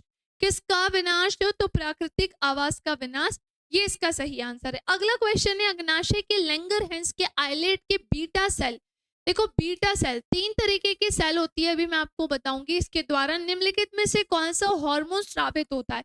फर्स्ट ऑफ ऑल मैं आपको बता दूं, यहाँ अग्नाशय लिखा है और मैं आपको बता दूं कि ग्लैंड्स बेसिकली हमारे बॉडी में 3 तरीके की होती हैं। ग्रंथियां कितने तरीके की होती हैं? सो ग्लैंड्स यानी कि अगर ग्रंथि की मैं बात करूं तो ये होती हैं 3 तरीके की। कितने तरीके की? 3 तरीके की। कौन कौन सी होती है? तो एक होती है बहिर्स्रावी ग्रंथि, स्रावी ग्रंथि, है ना। एक होती है अंतःस्रावी ग्रंथि, थोड़ा सा कॉन्सेप्ट सुनिएगा। और एक होती है मिश्रित ग्रंथि। कौन सी ग्रंथि? तो एक होती है मिश्रित ग्रंथि। सो बात कुछ ऐसी है, बहिर्स्रावी ग्रंथि से क्या निकलते हैं? सो इनसे निकलते हैं एंजाइम्स, इससे निकलते हैं हॉर्मोन्स, और इससे क्या निकलते हैं? सो इससे दोनों ही चीजें निकलती हैं, बोथ। और इसमें हम अभी क्या पढ़ रहे हैं? एग्जाम्पल में हम क्या पढ़ रहे हैं? तो यहाँ पर है पैनक्रियास यानी कि अग्नाशय। क्या है? अग्नाशय है। तो हमने क्या देखा? अग्नाशय के लैंगरहैंस का आइलेट कहलाता है, आइलेट्स ऑफ लैंगरहैंस जिसे इंग्लिश में हम कहते हैं, उसकी जो बीटा सेल द्वारा निम्नलिखित में से कौन सा हार्मोन स्रावित होता है? जी हाँ, वहां से इंसुलिन हार्मोन निकलता है। यानी कि अग्नाशय एक मिश्रित ग्रंथि है। हाँ जी भाई बिल्कुल है मैम। इससे क्या निकलता है? हार्मोन्स, एंजाइम्स दोनों निकलते हैं। मैम कौन सा हार्मोन निकलता है? तो इंसुलिन। लेकिन मैम इससे एंजाइम्स कौन कौन से निकलते हैं? तो पैनक्रियास से 3 एंजाइम्स निकलते हैं। कौन कौन से? एक निकलता है भाई ट्रिप्सिन, एक निकलता है एमाइलेज, और एक निकलता है लाइपेज। क्या निकलता है? लाइपेज निकलता है। डन। चलो, और कितनी होती हैं ये सेल्स लैंगरहैंस के आइसोलेट में? तो मेरी बात ध्यान से सुनिएगा, 3 होती हैं। अल्फा सेल होती है ना, बीटा सेल है, और मैं आपको बता दूं गामा सेल भी होती है। नेक्स्ट आते हैं अगला क्वेश्चन, मानव हृदय कितने कक्षों का बना होता है? ये तो बच्चों वाला क्वेश्चन पूछ लिया, आपको बहुत अच्छे से पता होगा। एक मानव हृदय की अगर मैं बात करूं, है ना, एक मानव हृदय की अगर मैं बात करूं तो ये 4 हिस्सों में बना हुआ रहता है। मतलब इसके 4 कक्ष होते हैं। ये कुछ ऐसा, ये कुछ ऐसा। इंटरनल वाला पूरा पार्ट मैंने बनाकर बताया है। ऊपर के दोनों ही भाग कहलाते हैं आलिंद, और नीचे के दोनों ही भाग क्या कहलाते हैं? तो नीचे के दोनों भाग कहलाते हैं निलय। ऊपर वाले को ध्यान से सुनिएगा, ऑरिकल हम कहते हैं। ये वाला भाग हमारा ऑरिकल है, और ये वाला भाग हमारा क्या होता है? वेंट्रिकल होता है ना। तो हमने आपको अभी ये भी देख लिया, और टोटल कितने होते हैं? सो यस, हमारे मानव हृदय में चैम्बर्स 4 होते हैं, लेकिन सबके 4 नहीं होते, हमारे 4 है। किस प्रकार का टीका डिप्थीरिया से बचाता है? तो बात कुछ ऐसी है, फर्स्ट ऑफ ऑल डिप्थीरिया किससे होने वाली बीमारी होती है? तो दिमाग पे बैठा लो कि ये बैक्टीरियल डिसीज है, यानी कि ये बैक्टीरिया, यानी कि ये एक जीवाणु से होने वाली बीमारी होती है। क्लियर? जहां पर हमें सांस लेने में तकलीफ होती है, कठिनाई होती है। तो किस प्रकार का टीका जो है वो डिप्थीरिया से बचाता है? सो इसका सही आंसर है टॉक्सोइड। क्या नाम है उसका, टॉक्सॉइड टीका ही डिप्थीरिया से बचाता है। ये एक बैक्टीरियल डिसीज है, यानी कि एक जीवाणु जनित रोग होता है जो सीधा हमारे श्वास नाल या मैं कहूँ हमारे लंग्स को अफेक्ट करता है। बेसिकली इसमें होता यही है कि हमें सांस लेने में कठिनाई होती है ना, रेस्पिरेशन में प्रॉब्लम होती है। अगला क्वेश्चन, सूची 1 और सूची 2 से सुमेलित कीजिए और नीचे दिए गए कोड का प्रयोग कर सही उत्तर दीजिए। तो हमने क्या देखा कि सूची 1 यहाँ पर है और सूची 2 यहाँ पर है, हमें इसका मेल करना है और हमें सही उत्तर देना है। और मैं बताऊं इसका सही आंसर, समय कम है, सीधे हम देख लेते हैं, वो है सी ऑप्शन। कैसे होगा, अगर मैं पेप्टिक अल्सर की बात करूं, सो पेप्टिक अल्सर ये किससे मैच हो रहा है भाई, ये बैक्टीरियल डिसीज है। हाँ जी बिल्कुल है। डेंगू की अगर मैं बात करूं तो इसका सही आंसर है बी का फर्स्ट। हाँ, डेंगू की अगर हम बात करें तो इसका सही आंसर है फर्स्ट, यानी ये वायरस से होने वाली बीमारी होती है। ठीक है, और वहीं अगर मैं बात करूं नेक्स्ट थर्ड वाली सी, सी का आंसर क्या होगा, तो हाँ एथलीट हाथी पाव एलिफेंट फूड जो है क्रमी वॉर्म से होता है। और वहीं अगर हम, अच्छा उल्टा लिख दिया क्या, रुको रुको रुको, सी का क्या होगा थर्ड, हाँ सही है, क्रमी वॉर्म से होता है। और डी की अगर मैं बात करूं, हाँ मलेरिया एक प्रोटोजोआ के कारण होता है, प्लाज्मोडियम प्रोटोजोआ के कारण ये होता है, फीमेल एनोफ्लीज के कट करने से होता है, मादा एनाफ्लीज के कट करने से होने वाली ये एक प्रोटोजोआ की बीमारी होती है। सो यस, इसका सही आंसर ऑप्शन नंबर थर्ड ही होगा। अगला क्वेश्चन है, निम्नलिखित में से कौन सा एक आनुवंशिक रोग है, मतलब ऐसी कौन सी बीमारी है जो जेनेटिक होती है। अच्छा मेरी बात ध्यान से सुनो, जेनेटिक डिसीज और जन्मजात बीमारी में अंतर होता है। जन्मजात बीमारी ऐसा नहीं है कि हमारे पेरेंट्स को ही होगी जिनके कारण हमें हो गई, ना जी ना, ये जन्म से ही हमें आ सकती है, एक्स वाई जेड कोई भी रीजन हो सकता है। और जो जो जो आनुवंशिक होती हैं, यानी कि जो जेनेटिक डिसीज होती हैं, वो एक पीढ़ी से दूसरी पीढ़ी में एक पीढ़ी से दूसरी पीढ़ी में शरीर में आती हैं। सो बेसिकली जन्मजात में मैम कौन कौन सी बीमारियां आती हैं, जैसे आपने कभी नोटिस किया होगा, पेरेंट्स में कोई इशू नहीं है, लेकिन बच्चे के होठों का कटा रहना, कान का घुमा रहना, या कान का फिरा रहना, पैर का फिरा रहना, मुड़ा रहना, ऐसे कुछ कुछ चीजें रहती हैं जो पेरेंट्स में नहीं है लेकिन बच्चे में देखने को मिलती हैं, वो जन्मजात बीमारियां होती हैं। किसी किसी के होठ कटे हुए रहते हैं, जन्मजात बीमारी रहती है, ठीक है ना। और वही मैं आपसे बोलूं जेनेटियल डिसीज, तो कुछ ऐसी बीमारियां जो हमारे पेरेंट्स में, माता पिता में होगी, उनके माता पिता में, फिर उनके माता पिता से उनमें, ऐसे करके चलती आई और फिर आपको हुई, तो वो बीमारियां क्या होती हैं, आनुवंशिक बीमारियां होती हैं। अब इनमें से कौन सी है, तो वो है हीमोफीलिया। हीमोफीलिया, यहाँ पर ब्लड क्लॉटिंग नहीं हो पाती, रक्त का थक्का नहीं जमता है, रक्त का थक्का ना जमने वाली बीमारी ही हीमोफीलिया कहलाती है। और यस, ये बहुत बार क्वेश्चन में पूछा गया है ना, तो ध्यान रखना कि ये जन्मजात ये एक आनुवंशिक बीमारी होती है, जन्मजात नहीं, आनुवंशिक डिसीज होती है, ठीक है ना, जेनेटियल। नेक्स्ट आते हैं, निम्नलिखित में से कौन एक जलीय पारिस्थितिकी तंत्र में प्राथमिक उपभोक्ता होता है। सो इसका सही आंसर होगा जंतु पलवक। कौन इनमें से एक जलीय पारिस्थितिकी तंत्र में प्राथमिक क्या होता है, उपभोक्ता होता है ना, तो इसका सही आंसर क्या होगा, प्राइमरी कंज्यूमर जंतु पलवक होता है। नेक्स्ट आते हैं, निम्नलिखित में से कौन सा कार्बोहाइड्रेट बनता है जब स्टार्च का जलीय विघटन किया जाता है, तो इसका सही आंसर क्या हो जाएगा, ग्लूकोज। बिल्कुल सही। और ग्लूकोज क्या खाने से तुम्हारे बॉडी में मिलेगा, रोटी खाने से मिलेगा। मैम ये ग्लूकोज क्या है, तो हमने अब भी देखा ऊपर, ये एक तरीके का क्या है, कार्ब्स होता है, यानी कि कार्बोहाइड्रेट होता है। हमारे बॉडी में ग्लूकोज प्रमुख रूप से रोटी खाने से ही मिलेगा। कई बार ऐसा होता है कि हमारे बॉडी में ग्लूकोज की कमी हो जाती है, हमारा बीपी लो हो जाता है, हाई हो जाता है, तो हम कभी सोचें कि अरे अगर मेरा बीपी अब नेक्स्ट टाइम से लो होगा ना, तो मैम ने बताया है कि रोटी खाने से शरीर में ग्लूकोज बनता है। लेकिन एक बात बताओ, एक तो ऑलरेडी हमारा, या हम XYZ किसी पर भी एक्सपेरिमेंट करने जा रहे हैं, तो उसके शरीर में ऑलरेडी ग्लूकोज का लेवल कम है, वो बेचारा सांस नहीं ले पा रहा, खड़ा नहीं हो पा रहा, बैठ नहीं पा रहा, उसको बेचैनी घबराहट हो रही है, और हम उससे बोले कि तू 2 रोटी का तेरे शरीर में ग्लूकोज पहुंच जाएगा, नहीं पहुंचेगा, बिल्कुल भी नहीं पहुंचेगा। अगर कंडीशन ऐसी है, बीपी बहुत लो है, तो आपको ड्रिप्स लगवानी पड़ेंगी, डॉक्टर के पास जाना पड़ेगा। आपको लग रहा है कि थोड़ा बहुत इशू है, तो आप इलेक्ट्रॉल वगैरह पीकर अपने बॉडी पे कंट्रोल कर सकते हो। लेकिन आप सोचो कि मुझे ग्लूकोज बढ़ाना है और मुझे हो रही है वीकनेस, तो मैं जबरदस्ती खाने की कोशिश करता हूँ, वॉमिट हो जाएगी, नहीं खा पाओगे। पहले ही खा लेते तो ये कंडीशन ना होती, पर ठीक है, नहीं खा पाए, कोई भी कारण हुआ, हम बीमार हो गए, तो हम सोचे कि खाना पीना खा के हम उसे तुरंत ठीक कर लेंगे, नहीं होगा, क्योंकि पूरे डाइजेशन में टाइम लगता है भाई, बिना समय लगे हुए ये काम नहीं होता, ये एक लंबी प्रोसेस होती है, ठीक है। सो यस, इसका सही आंसर ग्लूकोज ही होगा। अगला क्वेश्चन, रबर को सल्फर के साथ गर्म करने की प्रक्रिया को क्या कहा जाता है? तो इसे हम वल्केनाइजेशन कहते हैं। क्या कहते हैं? वल्केनाइजेशन कहते हैं। सो रबर को सल्फर के साथ गर्म करने की प्रक्रिया भी हमने देख ली। अगला क्वेश्चन है, यदि समान विभव वाली दो आवेशित वस्तु एक संवाहक तार से जुड़ी होती है, यानी कि विभव की अगर मैं बात करूं, इक्वल पोटेंशियल की बात चल रही है, अगर इक्वल पोटेंशियल वाली दो आवेशित वस्तु यानी कि दो चार्ज्ड बॉडीज की अगर हम बात करें, वो एक संवाहक तार से जुड़ी होती है, तो क्या होगा भाई? धारा ही प्रवाह नहीं हो पाएगी, मतलब करंट फ्लो नहीं हो पाएगा।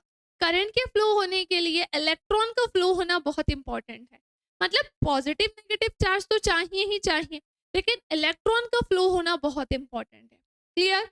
जैसे मैंने एक मेटल का वायर लिया है ना, अगर मैं इस मेटल के वायर की बात करूं तो मैंने इसे क्या जोड़ दिया? मैंने इसे एक बैटरी से जोड़ दिया, और ये बैटरी है 100 वोल्ट की। ये बैटरी कितने की है? 100 वोल्ट की है। तो यहाँ से करंट जो है वो पास होना स्टार्ट होगा, है ना, ये बैटरी का पॉजिटिव टर्मिनल, नेगेटिव टर्मिनल। अब जब ये जाएगा तो यहाँ बहुत सारे क्या दे देगा? पॉजिटिव चार्ज दे देगा। लेकिन एक मेटल के वायर की सबसे छोटी इकाई क्या होती है? तो इस सबसे छोटी सी इकाई, मतलब जिससे वो एक्चुअल में बने, ऐसे बहुत सारे एटम से मिलकर बने होंगे, तो उस एक एटम को अगर मैं तोड़कर देखूं, यहाँ से लिया मैंने एक छोटा सा एटम, और उस एटम को जब तोड़ के देखा तो उसके नाभिक, उसमें मिला एक नाभिक जिसके अंदर हमें प्रोटॉन न्यूट्रॉन मिले, और हमें पता चला कि इसके चारों तरफ इलेक्ट्रॉन क्या लगाते हैं? चक्कर लगाते हैं। तो यहाँ पर भी इलेक्ट्रॉन चक्कर लगाते हैं, लेकिन धारा का प्रवाह कैसे होता है? तो भाई वो तो फिजिक्स का पूरा कॉन्सेप्ट लगेगा, इतने जल्दी हम नहीं समझ सकते, पर कुछ कुछ चीजें मैंने आपको बताई है, सो इसका आंसर सी ही होगा। धारा ही प्रवाह नहीं होगी, क्योंकि वहां पर विभवांतर या विभव कैसा है? इक्वल है, नहीं हो पाएगा। यदि एक धन आवेशित निकाय दूसरे निकाय को आकर्षित करता है, अट्रैक्ट करता है, तो दूसरा निकाय खालिस्तान है। तो इस क्वेश्चन का सही आंसर है डी, ऋणात्मक आवेश या ऋण आवेशित, या मैं कहूँ वो न्यूट्रल हो सकता है, यानी कि उदासीन हो सकता है। उदासीन किसका चार्ज होता है? तो इलेक्ट्रॉन का चार्ज तो नेगेटिव होता है, प्रोटॉन का चार्ज तो पॉजिटिव होता है, और वही मैं आपसे बोलूं न्यूट्रॉन का चार्ज तो वो न्यूट्रल यानी कि उदासीन होता है। न्यूट्रल यानी उदासीन होता है। अगला क्वेश्चन आपके सामने है, बैटरी की मदद से धातु के तार के माध्यम से विद्युत धारा प्रवाह के दौरान धातु का तार खालिस्तान का बना होता है। भाई ये न्यूट्रल बना होता है। वो किसका बना होता है? न्यूट्रल। हम ये नहीं बोल सकते वो पॉजिटिवली चार्ज है, नेगेटिवली है, क्या हम कह ही नहीं सकते ना? हम कह नहीं सकते, इसलिए नहीं बोल सकते क्योंकि यहाँ पर न्यूट्रल वर्ड दिया है, तो ये बिल्कुल सही है। सो बैटरी की मदद से धारा के तार के माध्यम से विद्युत धारा प्रवाह के दौरान धातु का तार न्यूट्रल बना होता है, उदासीन बना होता है, ठीक है ना। नेक्स्ट क्वेश्चन है, प्राणी विज्ञान की कौन सी शाखा बीमारियों के कारणों के अध्ययन से संबंधित है? देखो बीमारियों की बात चल रही है और प्राणी विज्ञान की कौन सी शाखा है, तो इसका सही आंसर होगा इटियोलॉजी। क्या होगा? इटियोलॉजी। क्लियर? नेक्स्ट आते हैं, जैव विविधता तप्त स्थल यानी कि हॉटस्पॉट की अगर मैं बात करूं, ये अवधारणा किसके द्वारा दी गई थी? तो भाई ये तो साइंटिस्ट आ गए सीधे के सीधे, तो उन साइंटिस्ट का नाम क्या था? तो उनका नाम था पी यानी कि नॉर्मन मायर्स। क्या नाम था? नॉर्मन मायर्स, ये उनका नाम था। अगला क्वेश्चन है, निम्नलिखित में से कौन सुपर कूल्ड लिक्विड यानी कि सुपर ठंडा तरल के रूप में जाना जाता है? सुपर कूल्ड, कोल्ड होना चाहिए है ना, और ये लिक्विड लिखा है, द्रव होना चाहिए, ये के रूप में जाना जाता है? पारा, एल्यूमिनियम, शीशा या फिर स्टील। अगर हमसे सुपर ठंडा यानी अत्यधिक ठंडा तरल पूछेंगे ना, फिर हम क्या बोलेंगे? वो शीशा हो जाएगा। फिर वो क्या होगा? ठंडा बोल रहे हैं तो वो क्या होगा? शीशा होगा। पारा, एल्यूमिनियम, स्टील नहीं होगा। अगला क्वेश्चन, किस विद्युत चुंबकीय तरंग की तरंगदैर्घ्य सबसे ज्यादा होती है? सो यस, इसका सही आंसर होगा रेडियो वेव्स। क्योंकि अगर मैं आपसे बोलूँ ना कि जो वेव्स भी होती है, जैसे रेडियो वेव्स लिखा है, तो वेव्स भी कैसी होती हैं भाई? ये दो तरीके से होती हैं। एक इलेक्ट्रोमैग्नेटिक वेव्स होती हैं, ये यानी कि एक यांत्रिक तरंगें होती हैं, और एक विद्युत चुंबकीय तरंगे होती हैं, है ना। एक मैकेनिकल वेव्स होती हैं और एक विद्युत चुंबकीय तरंग होती है, इलेक्ट्रोमैग्नेटिक वेव्स होती हैं और एक मैकेनिकल वेव्स होती हैं।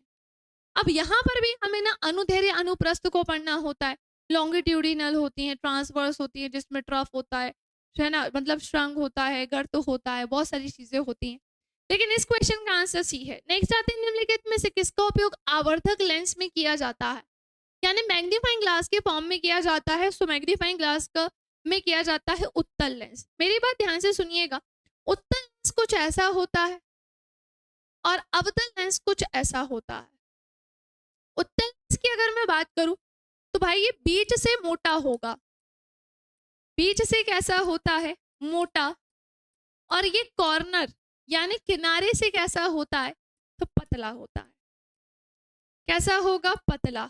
अब ये हाँ आ जाओ, ये बीच से कैसा होता है, पतला होगा, ये बीच से कैसा होगा, पतला होगा, और ये किनारों से कैसा होगा, तो ये किनारों से होगा मोटा। ये किनारों से कैसा होगा, तो ये किनारों से मोटा होता है। कोई समस्या, कोई डाउट? तो हमने ये कहानी अच्छे से देखी और मैं लिख भी दूं किसके बारे में मैंने बताया, वरना आप कंफ्यूज हो जाओ। ये मैंने उत्तल लेंस के बारे में बताया है ना, और यहाँ पर मैंने अवतल लेंस के बारे में बताया है, अवतल लेंस के बारे में बताया है। एक चीज और सुन लो लास्ट, प्रकाश की किरण उत्तल में ऐसे आती है और ये कन्वर्ज हो जाती है, और प्रकाश की किरण अवतल में ऐसे आती हैं, डाइवर्ज हो जाती हैं, और इसका आंसर उत्तल लेंस ही होगा। और मैं आपको बता दूं कि मिरर का ऑपोजिट चलता है लेंस, दर्पण का उल्टा चलता है लेंस, ठीक है ना। दर्पण में अगर हम उत्तल दर्पण पढ़ते ना तो वहां प्रकाश की किरण हो रही थी डाइवर्ज, और वहीं अगर हम अवतल पढ़ते तो वहां प्रकाश की किरण कन्वर्ज हो रही थी। लेकिन लेंस था तो मैंने लेंस का बताया। गैस्ट्रिक जूस में शामिल है, क्या लगता है भाई क्या शामिल होता है? गैस्ट्रिक जूस जठर रस में क्या शामिल होता है? पेप्सिन, लाइपेज और रेनिन। ट्रिप्सिन, लाइपेज और रेनिन, ट्रिप्सिन, पेप्सिन और लाइपेज, या ट्रिप्सिन, पेप्सिन और रेनिन। सो इसका सही आंसर है पेप्सिन, लाइपेज और रेनिन, क्योंकि गैस्ट्रिक जूस हमारे कहाँ से निकलता है? आमाशय से निकलता है, हमारे स्टमक से निकलता है। और मैं आपको स्टमक के बारे में बताऊं तो स्टमक कुछ हमारा ऐसा रहता है, रुको,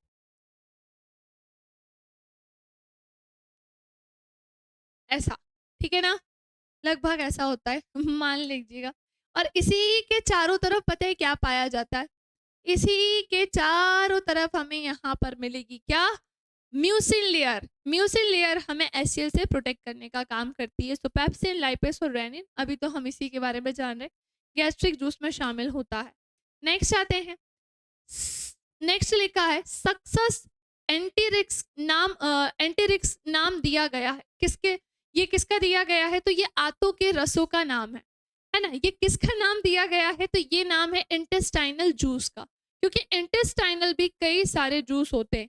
फर्स्ट ऑफ ऑल इंटेस्टाइन की ही अगर मैं बात करूं तो हमारी जो इंटेस्टाइन है वो दो प्रकार की होती है, एक होती है स्मॉल और एक होती है लार्ज।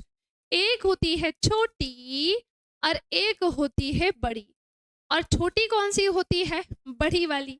ये लगभग 1.5 मीटर लंबी होती है ना, और ये लगभग 6 से 7 मीटर लंबी होती है, ठीक है ना। इस बात का ध्यान रखना। इसके 3 पार्ट होते हैं, ड्यूडेनम, जेजुनम, इलियम। इसके भी 3 पार्ट होते हैं, सीकम, कूलन, रेक्टम, ठीक है ना। अगला क्वेश्चन है उसके बाद, कॉलम 1 और कॉलम 2 को सम्मिलित करना है। भाई मैच दी कॉलम आ गया, ये तो यहाँ पर मैच दी कॉलम वाला क्वेश्चन आ गया। चलो देखते हैं। सबसे पहले मैं आपको बता दूं इसका सही आंसर सी ही है ना। इतना समय है नहीं कि एक एक ऑप्शन अभी हम बिल्कुल जंप करके पहुंचे, बट मैं जा रही हूँ वहां पर भी। तो बात कुछ ऐसी है कि इसका आंसर सी है, यानी फर्स्ट का मेल किससे हो रहा है? बी से। भाई ये सच है, बिलीरुबिन और बिलिवर्डिन दोनों ही कहाँ से निकलते हैं? बाइल से। स्टार्च का हाइड्रोलिसिस कहाँ पर होता है? तो भाई वो होता है एमाइलेज में, ठीक है ना। और वहीं वसा का पाचन कहाँ होता है? तो भाई वसा का पाचन कहाँ पर होता है? तो इसका सही आंसर होगा लाइपेज में, अभी पढ़ाया था। और लार ग्रंथि की अगर मैं बात करूं तो इसका कनेक्शन किससे है? सलाइवरी ग्लैंड का, पैरोटिड, क्योंकि लार ग्रंथियां 3 प्रकार की होती है, पैरोटिड, सबलिंगुअल और सबमैंडिबल। तो ध्यान से सुनो, बिलीरुबिन और बिलिवर्डिन कहाँ से निकलता है? लीवर, और लीवर में कौन निकलता है? बाइल। बाइल बोले तो पित्त, पित्त रस निकलता लीवर से है, ये निकलता लीवर से है, लेकिन ध्यान रखना कि ये स्टोर होता है, यानी कि ये संचित होता है कहाँ? तो ये संचित होता है गाल ब्लैडर में, यानी कि कहाँ पर? पित्ताशय। कहाँ पर? यानी कि पित्ताशय। डन। चलिए, सो बिलिरुबिन और बिलिवर्डिन स्टार्च का हाइड्रोलाइसिस की अगर मैं बात करूं तो वो तो एमाइलेज करता है। डाइजेशन ऑफ फैट स्टार्ट कहाँ से होता है? स्टमक से होता है ना, लेकिन करता कौन है? तो लाइपेज ही करता है, ये एक तरीके का एंजाइम है। लार ग्रंथि पैरोटिड है। पैरोटिड की अगर मैं बात करूँ, एक डिसीज होती है मम्स, वो हमारे पैरोटिड ग्लैंड को अफेक्ट करती है, सब पूरा सूज जाता है। अगला क्वेश्चन आपके सामने है, एसआई इकाई में शक्ति की इकाई क्या है? एसआई एक इकाई की अगर मैं बात करूँ, उसमें शक्ति की इकाई क्या होती है? तो पावर की होती है वॉट। ठीक है ना। देखो, एसआई बहुत सारी यूनिट्स होती हैं, कई सारी यूनिट्स हमें पता होनी चाहिए। जैसे मैं आपसे बोलूँ, अगर मैंने आपसे बोला बताओ मास की इकाई क्या होती है, बताओ भाई द्रव्यमान की इकाई क्या होती है, तो आपको पता होना चाहिए कि मैम ये किलोग्राम होती है। अगर मैं आपसे बोलूँ टाइम की क्या होती है, समय की क्या होती है, तो आपको पता होना चाहिए कि मैम हमें पता है इसकी सेकंड होती है। मैं अगर आपसे बोलूँ बताओ वेलोसिटी की क्या होती है, वेग की क्या होती है, तो आप क्या कहेंगे मैम? मीटर पर सेकंड होती है।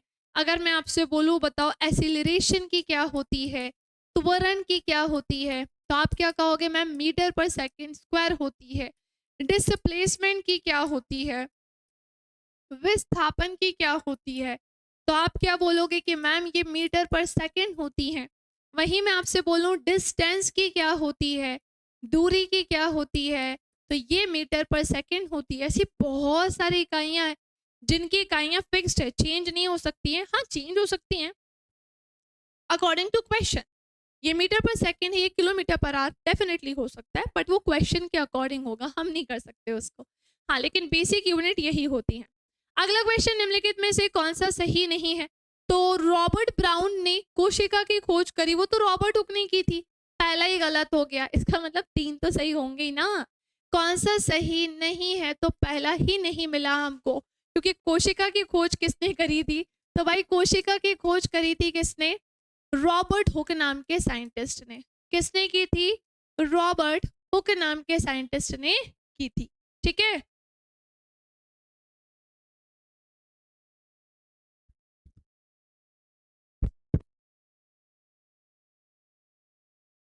चलिए।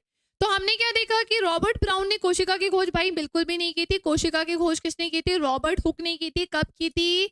1665 में की थी। किस तरीके की कोशिका को खोजा था? तो इन्होंने पहली मृत कोशिका की खोज की थी।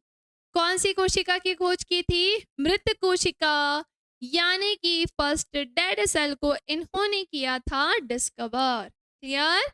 चलिए नेक्स्ट आते हैं। श्लेडेन और शॉन ने कोशिका सिद्धांत तैयार किया। हाँ जी, बिल्कुल किया। श्लेडेन शॉन ने ही तो किया था ना, इन दोनों ने ही सेल थ्योरी दी थी। कब दी थी? तो 1838-39 में दी थी। नेक्स्ट जो विर्चो ने समझाया कि कोशिकाएं पहले से मौजूद कोशिकाओं से बनी हैं। हाँ जी, इनका पूरा नाम रुडोल्फ विर्चो था, इन्होंने ही ये चीज बताई थी, पर विर्चो ने दी थी आधुनिक कोशिका सिद्धांत। इन्होंने क्या दिया था? आधुनिक कोशिका सिद्धांत। आधुनिक कोशिका सिद्धांत इन्होंने दिया था। डन। नेक्स्ट है, एक कोशिकीय जीव एक ही कोशिका के भीतर अपने जीवन की गतिविधियों को अंजाम देता है। हमें पता है कि जो कोशिकाएं हैं वो 2 प्रकार की होती हैं, एक होती हैं एक कोशिकीय और एक होती हैं बहुकोशिकीय। तो मेरी बात ध्यान से सुनिएगा। जो एक कोशिकीय होते हैं उनके बॉडी का जो स्ट्रक्चर है वो एक कोशिका से मिलकर बना होता है, और जो बहुकोशिकीय होते हैं उनका बहुत सारी कोशिकाओं से मिलकर बना है, जैसे कि हम। अब एक बात बताओ, हमारे शरीर में तो लाखों कोशिकाएं होती है, लेकिन दूसरों में नहीं होती ना। अमीबा की अगर मैं बात करूं, एक ही कोशिका से मिलकर वो बना होता है। अमीबा कैसा होता है? एक कोशिका से मिलकर बना होता है। इसका मतलब श्वसन भी वो एक कोशिका करेगी, उत्सर्जन भी एक कोशिका करेगी, प्रजनन भी एक ही कोशिका करेगी। समझ रहे हो? मतलब वो एक कोशिका डेड तो अमीबा डेड। हमारे साथ ऐसा नहीं होता है क्योंकि हमारे पास बहुत सारी कोशिकाएं होती हैं। सो यस, कौन सा सही नहीं था भाई? पहला वाला क्लियर गलत था, पढ़ते से ही समझ में आ गया। इंडियन इंस्टीट्यूट ऑफ साइंस की स्थापना बैंगलोर में कब और किन के प्रयासों से हुई थी? तो इसका सही आंसर है 1909 में जमशेद जी टाटा के द्वारा हुई थी। ठीक है ना?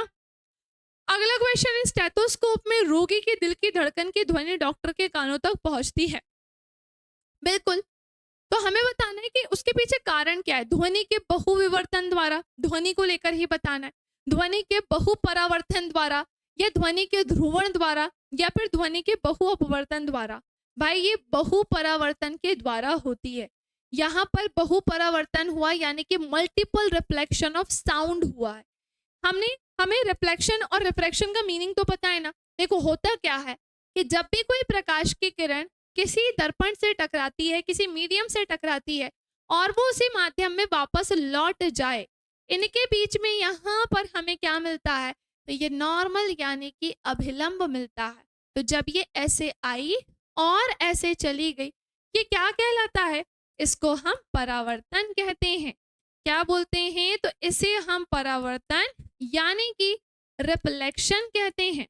और वहीं अगर मैं आपसे बोलूं कि यहाँ से प्रकाश की किरण ऐसे आई, जानी ऐसे चाहिए थी लेकिन ये ऐसे झुक गई, है ना, एक माध्यम से दूसरे माध्यम में जाकर ऐसा हुआ है। तो बताओ जल्दी से कि ये कौन सी कंडीशन होगी? तो आप क्या कहोगे कि मैम ये तो परावर्तन नहीं है, बल्कि ये पता है क्या है? इसे हम अपवर्तन कहते हैं।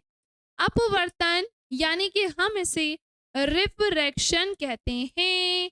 क्या बोलते हैं? रिफ्रैक्शन कहते हैं। अब सुनो, तो यहाँ पर ध्वनि की, जैसे अगर स्टेथोस्कोप में रोगी के दिल की धड़कन सुनाई देती है, तो वो क्या किसके कारण होती है? मल्टीपल रिफ्लेक्शन के कारण, यानी कि बहुपरावर्तन के कारण होती है। सो यस, बिल्कुल सही है बी ऑप्शन। और हमें किसी व्यक्ति का साउंड कैसे सुनाई देता है? तो एयर्स में होते हैं बहुत सारे पार्टिकल्स।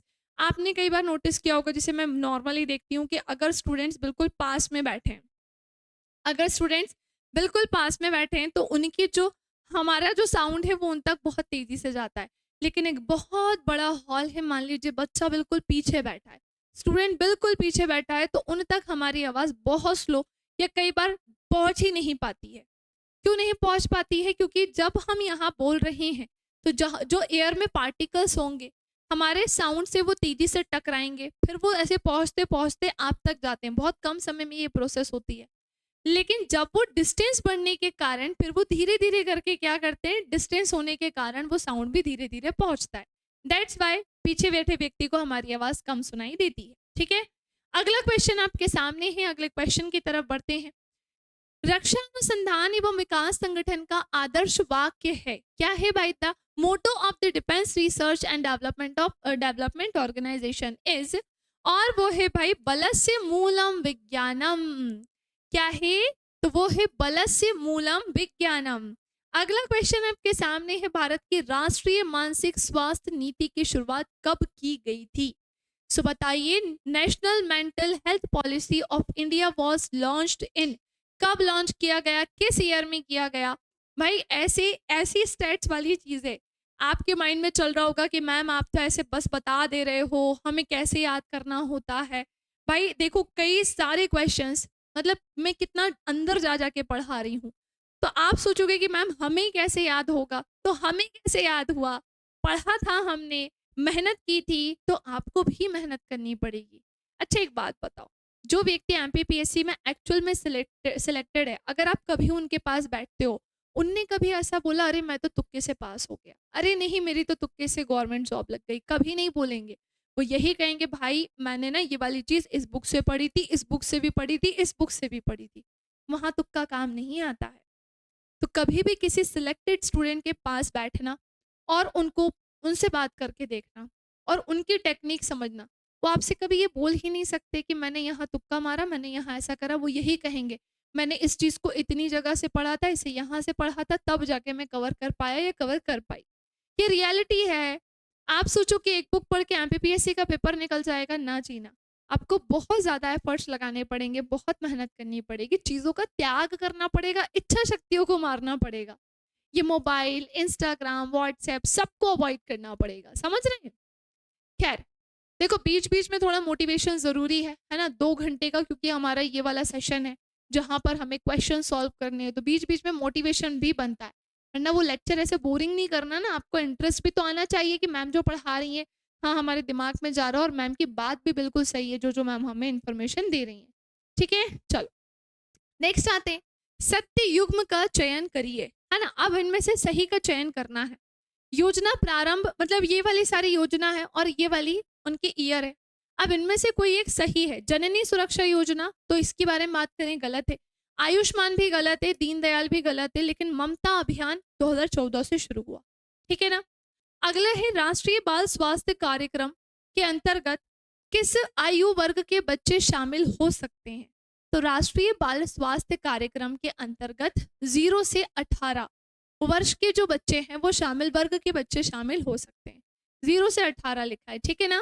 चलिए नेक्स्ट आते हैं उसके बाद, प्रधानमंत्री मातृत्व वंदना योजना में कितने रुपए की आर्थिक सहायता दी जाती है।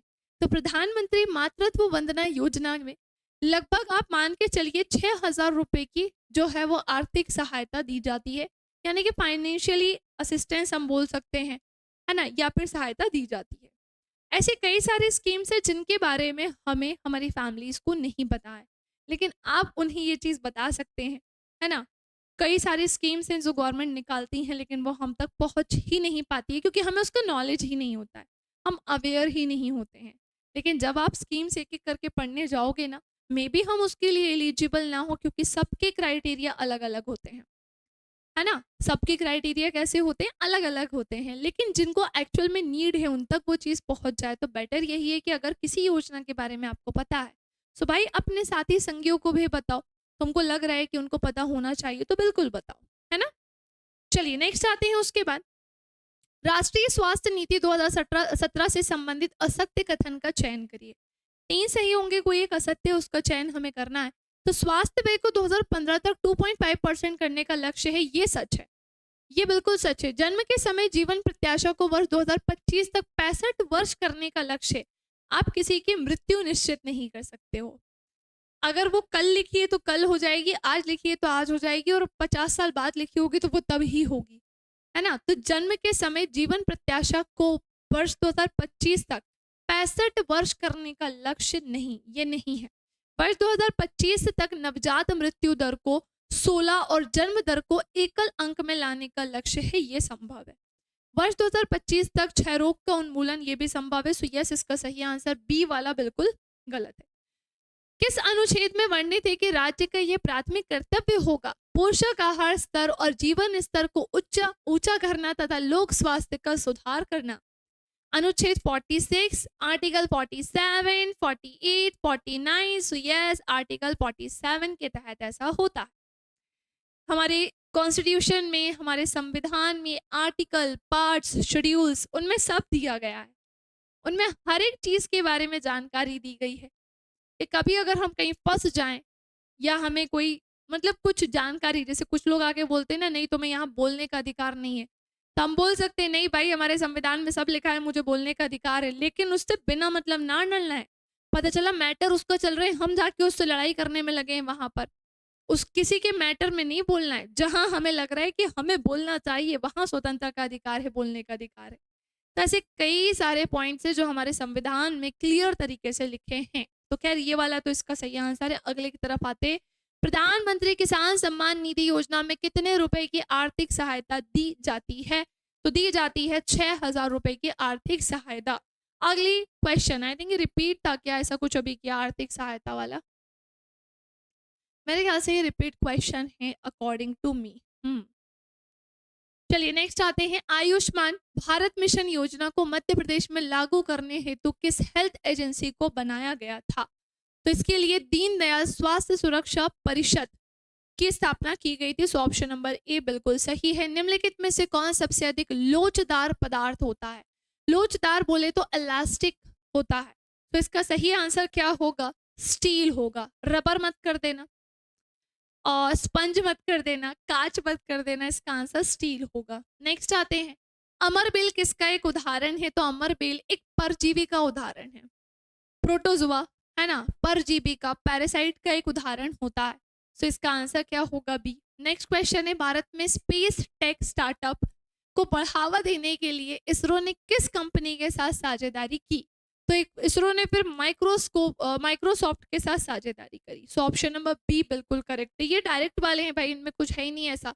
एक भू स्थिर उपग्रह का परिभ्रमण काल होता है, कितना होता है? तो वो 24 घंटे का होता है। एक भू स्थिर उपग्रह का परिभ्रमण काल जो होता है ना, वो कितना होता है? तो वो होता है 24 आवर्स। नेक्स्ट आते हैं, इसरो की मास्टर कंट्रोल सुविधा हासन में है जो अवस्थित है। कहाँ अवस्थित है भाई? यानी कि कौन सी, कहाँ लोकेटेड है? कर्नाटक, उड़ीसा, आंध्र प्रदेश या फिर गुजरात? तो मैं आपको बता दूं, यस, गुजरात, कर्नाटक में स्थित है। निम्नलिखित इसरो के केंद्र स्थान युग्मों में विचार करिए, है ना।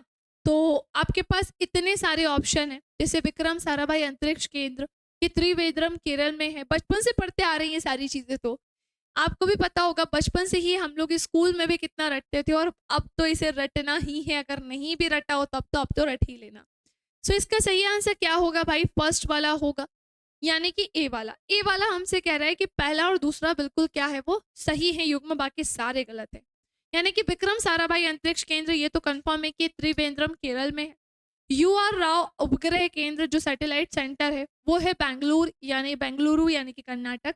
लेकिन ये थर्ड और फोर्थ भाई कैसे हैं? तो ये रॉन्ग यानी कि गलत। अगले क्वेश्चन की तरफ आते हैं, भारतीय चंद्रयान 3 मिशन के अंतरिक्ष यान का नाम है। तो भारतीय चंद्रयान 3 मिशन, ये तो तुम रट ही लेना, इसकी जितनी जानकारी ले सकते हो। LVM-3M4, इसका सही आंसर ऑप्शन नंबर डी है। जेट इंजन के सिद्धांत पर कार्य करता है, तो जेट इंजन रैखिक संवेग संरक्षण के सिद्धांत पर काम करता है। लीनियर मोमेंटम कंजर्वेशन, आपने कंजर्वेशन ऑफ एंगुलर मोमेंटम पढ़ा होगा, मास कंजर्वेशन पढ़ा होगा, एनर्जी कंजर्वेशन पढ़ा होगा। ये एक्चुअली इन सब के बारे में बात करूं ना, ये आपके प्री में इतना अच्छे से नहीं है, ये मेंस में आपको अच्छे से मिलेगा।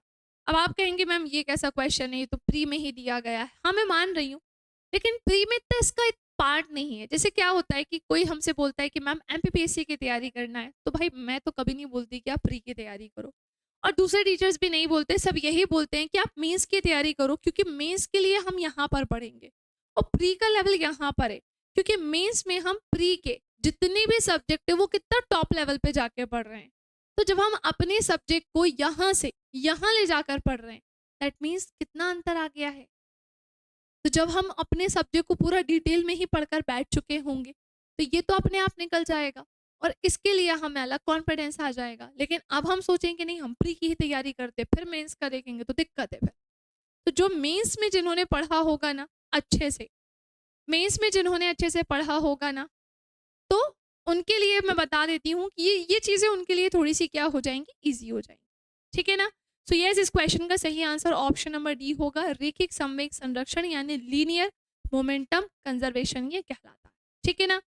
अब मास कंजर्वेशन अलग होता है, एनर्जी कंजर्वेशन अलग होता है ना। आगे बढ़ते हैं, नेक्स्ट अगली कहानी की तरफ आते हैं। श्री हरिकोटा द्वीप अवस्थित है, किस पर्टिकुलर लोकेशन पर ये सिचुएटेड है ना। Sriharikota island is located near, कहाँ पर है ये? तो ये है पुलिकट झील पर। हाँ, ये कुछ ऐसे क्वेश्चन है, ये मेरे पार्ट्स के हैं नहीं, तो थोड़ा सा अंडरस्टैंड करने की कोशिश करना, है ना। आई थिंक आप लोग मतलब अच्छे से रिलेट कर पा रहे हो कि जितना मैं डीप में जा जाकर जहाँ बता सकती हूँ वहाँ मैं बता रही हूँ, बट जो स्टेट्स वाले हैं कि जिन्हें एक्चुअल में डायरेक्टली ही पढ़ना है, तो वो मैं डायरेक्टली आपको बता रही हूँ। क्यों? क्योंकि हमें कम से कम समय में क्वेश्चंस लगाना है। ऐसा नहीं कि 4 घंटे तक हम एक्सप्लेनेशन ही देख रहे हैं, ना जी ना। एक्सप्लेनेशन में भी जरूरत से ज्यादा समय नहीं। 100 क्वेश्चन है जीएस का, आई थिंक 2 आवर्स इनफ है। नेक्स्ट उसके बाद, निम्नलिखित में से क्या सही सुमेलित नहीं है। अब इनमें से क्या सही सुमेलित नहीं है? सो होमी जहांगीर भाभा, विक्रम साराभाई, APJ अब्दुल कलाम, प्रोफेसर सतीश धवन, इनका इनसे रिलेशन है। मतलब ये तो तुम्हें पता ही है कि जैसे होमी जहांगीर भाभा है, तो ये परमाणु कार्यक्रम के जनक है, ये बिल्कुल सच है, ये बिल्कुल ट्रू है ना। विक्रम साराभाई अंतरिक्ष कार्यक्रम के जनक हैं, ये भी सच है। APJ Abdul Kalam missile man के नाम से ये जाने जाते हैं, और भी इनके तो कई सारे नाम हैं। लेकिन प्रोफेसर सतीश धवन को पर्यावरणविद कहते हैं, ये गलत है। तो हमें मेल ही तो करना था, मैच करना था। जब हमने मैच किया तो हमें पता चला कि डी वाला रॉन्ग है, बाकी ऊपर के 3 कैसे हैं वो बिल्कुल सही है। इसरो ने अपनी वाणिज्यिक इकाई यानी कि ENTRIX की स्थापना किस वर्ष की? इसरो ने अपनी वाणिज्यिक इकाई यानी कि जो कमर्शियल यूनिट है ना, और उसका नाम क्या है? ENTRIX। इसकी स्थापना 1992 में की। कब की? 1992 में की। अगली कहानी की तरफ आते हैं। क्रायोजेनिक प्रौद्योगिकी के बारे में निम्नलिखित कथनों पर विचार करें और कूट की सहायता से उत्तर दें। ये सारे ऑप्शन है और इनकी हेल्प से हमें आंसर देना है। जैसे हम रीजनिंग में नहीं करते, स्टेटमेंट अजम्पशन वाला जो होता है सिलोगिज्म में होता है, तो ऐसे कुछ यहाँ पर भी है। करते, कोई इशू नहीं है।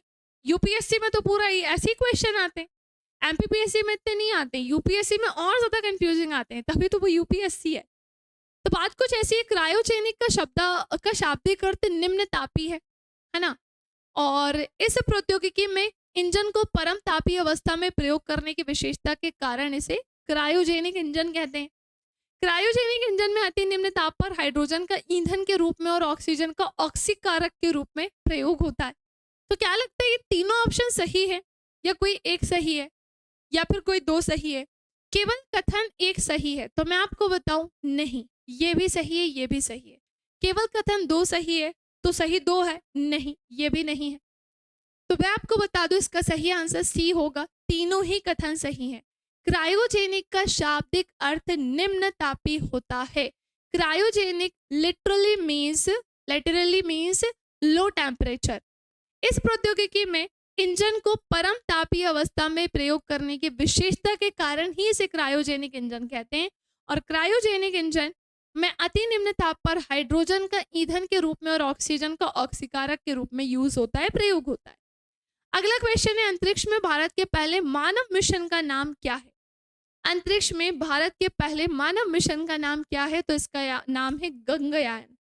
गगनयान है, क्या नाम है उसका? गगनयान, ठीक है ना। चल नेक्स्ट आते हैं, उसके बाद निम्नलिखित में से भारत के अंतरिक्ष मिशन का सही सुमेल नहीं है।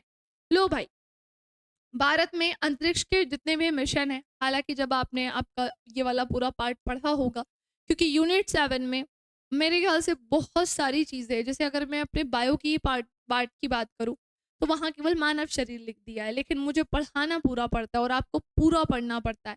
मानव शरीर मतलब फिर तो सब आ गया।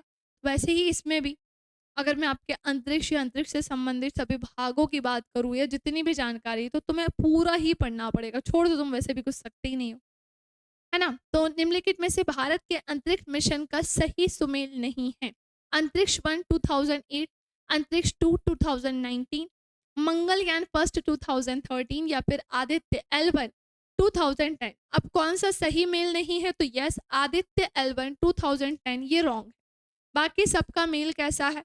तो यस, वो बिल्कुल करेक्ट है, बिल्कुल सही है। वो कैसा है?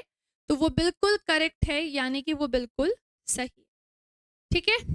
चलिए नेक्स्ट आते हैं, थोड़े से क्वेश्चन, आई नो आप समझ गए होंगे, थोड़े से ही क्वेश्चन बाकी हैं। बाकी कमेंट सेक्शन में जरूर बताइएगा आज का सेशन आपको कैसा लगा।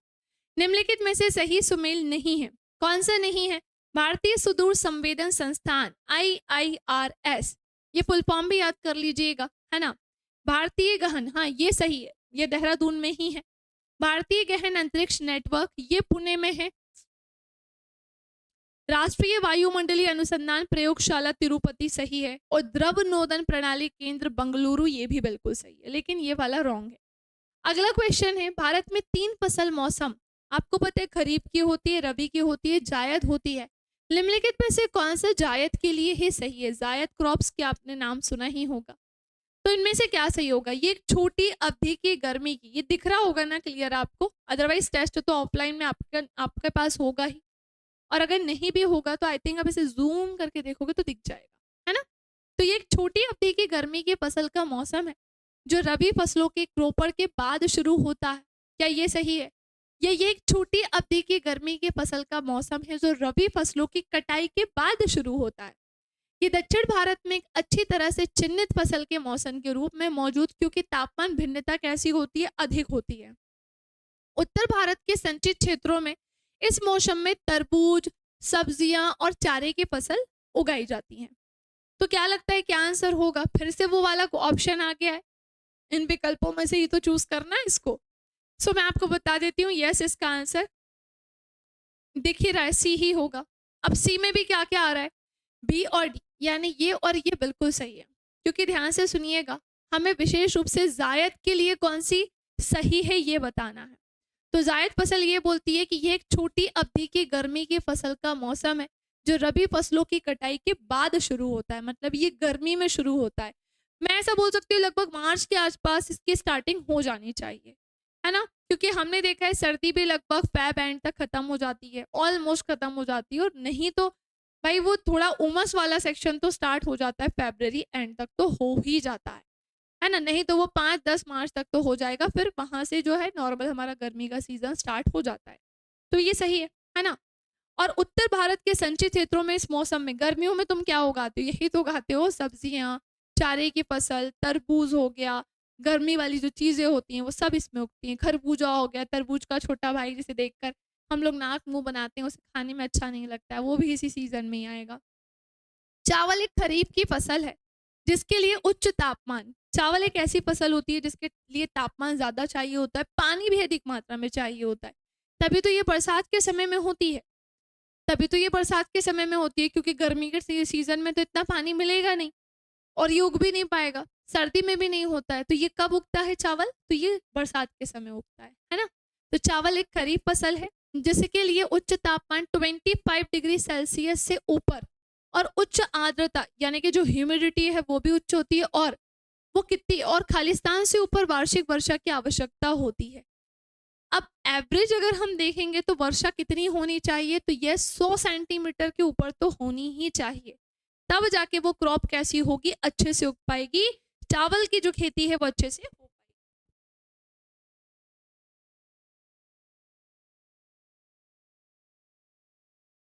पॉइंट क्लियर हो रहा है? चलिए नेक्स्ट आते हैं। अरेबिका किस्म की कॉफी भारत में उगाई जाती है, इसे प्रारंभ में खालिस्तान से लाया गया था। हमें तो कॉफी का कुछ पता नहीं होता, हम तो कॉफी पी लेते हैं, लेकिन अरेबिका एक किस्म की कॉफी होती है जिसे भारत में उगाई जाती है। ये प्रारंभ में खालिस्तान से लाया गया था और इस किस्म की कॉफी की पूरी दुनिया में काफी मांग होती है। तो इसे प्रारंभ में लाया कहाँ से था, ईरान, इराक, सीरिया या यमन? तो यस इसका आंसर यमन है। कहाँ से लाया गया था, इसे यमन से लाया गया था, ठीक है ना। खालिस्तान में जलपाईगुड़ी भारत का एक प्रमुख चाय उत्पादक जिला है। खालिस्तान में जलपाईगुड़ी भारत का एक प्रमुख चाय उत्पादक जिला है, और वो है कहाँ, कर्नाटक, असम, पश्चिम बंगाल या तमिलनाडु?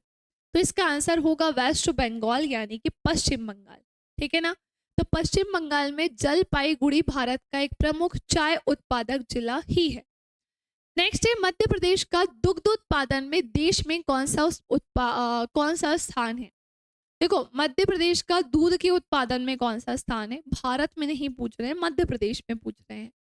तो तीसरा, चौथा, है ना, ये चौथा ऐसे लिखते हैं, पांचवा ऐसे लिखते हैं, छठवा क्या होगा इसका आंसर? तो मैं आपको बता दूं कि मध्य प्रदेश का दूध के उत्पादन में तीसरा स्थान है। अगर मैं मिल्क की ही बात करूं ना आपसे, है ना, तो मिल्क के प्रोडक्शन या मिल्क का हमारे बॉडी में भी बहुत काम होता है, मतलब बहुत इंपॉर्टेंट होता है, इंपॉर्टेंस होती है। अब आप कहेंगे मैम मिल्क की हमारे बॉडी में क्या इंपॉर्टेंस है? पहली बात तो कुछ लोग जो मिल्क यानी कि जो दूध है वो गलत टाइम पे मॉर्निंग के समय पीते हैं। डॉक्टर हमें सजेस्ट करते हैं कि जो मिल्क है वो हमें नाइट में पी के सोना चाहिए। मिल्क से हमारे बॉडी में क्या मिलता है, तो ध्यान से सुनिएगा, मिल्क से हमारे बॉडी में प्रोटीन मिलता है। क्या मिलता है? प्रोटीन मिलता है। मिल्क से अधिक मात्रा में मिल्क पीने से या मिल्क से बनी चीजें खाने से शरीर में फैट भी आ जाता है, कार्बोहाइड्रेट भी आता है, ज्यादा मात्रा में तो फैट ही आएगा, लेकिन नॉर्मली हम थोड़ी मात्रा में कंज्यूम करते हैं तो आपकी बॉडी में प्रोटीन को ये जरूर पहुंचाता है। दूध में कौन सा प्रोटीन होता है? तो यहाँ पर कैसीन, ओसिन लिख दिया था, हड्डियों में पाया जाता है वो, तो यहाँ पर केसीन नाम का प्रोटीन होता है, ठीक है ना। अगला question, arboriculture, olericulture, silviculture, BT culture, ये किससे रिलेटेड है? ये सबको हमें मैच करना है। सो मैं आपको बता देती हूँ, ऑर्बेरी कल्चर की अगर हम बात करें तो यस इसका आंसर सी ही है, सी लगा है यहाँ पर, है ना, थर्ड इसका सही आंसर है। अब एक्चुअली क्या होता है, ऑर्बेरिकल्चर की हम बात करें तो ये इससे रिलेटेड है, वृक्षों तथा झाड़ियों की कृषि से ये संबंधित है। अच्छा एक मिनट, इसका आंसर कुछ गड़बड़ है ना। अगर मैं ऑर्बेरिकल्चर की बात करूं तो ये तो जमीन पर फैलने वाली सब्जियों की कृषि है। हाँ जी बिल्कुल सही।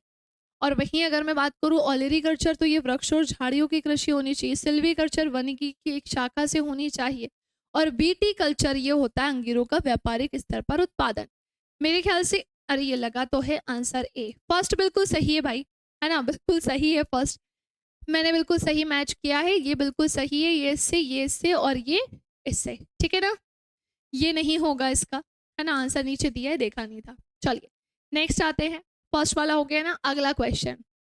अच्छा हाँ, ये इस तरीके के क्वेश्चन भी ना काफ़ी ज़्यादा पूछे जाते हैं आपके पेपर में कि किसकी, मतलब जो अध्ययन स्टडी वाला होता है। फॉर एग्जांपल जैसे साइटोलॉजी बोलेंगे तो हमें पता होना चाहिए साइटोलॉजी मतलब किसकी बात चल रही है। अच्छा, कोशिका के अध्ययन की बात चल रही है। अच्छा अगर न्यूरोलॉजी बोल रहे हैं तो फिर मस्तिष्क की बात चल रही है। ऐसे करके सबका अध्ययन पता होना चाहिए। माइकोलॉजी, फाइकोलॉजी कुछ बहुत फेमस है, अदरवाइज आप बुक में पढ़ने जाओगे तो लंबी चौड़ी लिस्ट है। तो बेटर ये है पी वाई क्यू सॉल्व करो। अगर आप पी वाई क्यू सॉल्व करोगे तो जितने अब तक आए होंगे ना, 10 से 15 साल का ही उठा लेना आप पूरा, तो जितने अब तक आए होंगे वो सारे वहां कवर हो जाएंगे, ठीक है ना। तो जब कवर हो जाएंगे कल को रिपीट हुआ तो अच्छा है ना, हमें पहले से ही पता होगा। निम्नलिखित में से कौन सा देश विश्व का सबसे अधिक केसर उत्पादन करने वाला देश है। अब ऐसा कौन सा देश है जो सबसे ज्यादा केसर का उत्पादन करता है। Spain, Greece, New Zealand, Iran. तो मैं आपको बता दूं इसका सही आंसर है ईरान। ईरान में सबसे ज्यादा केसर का उत्पादन होता है। केसर काफी महंगा आता है ना, केसर सस्ता नहीं आता है, केसर आता है काफी महंगा, आपको पता भी होगा। कई लोग इसका यूज भी करते जो कर सकते। हमारे देश के शहरों में वायु गुणवत्ता सूचकांक यानी एयर क्वालिटी इंडेक्स का आंकलन करने के लिए साधारणतः निम्नलिखित वायुमंडलीय गैसों में से किनको शामिल किया जाता है। Carbon dioxide, carbon monoxide, nitrogen dioxide, sulphur dioxide या फिर मीथेन गैस का। क्या बोलते हो किसका किया जाता है।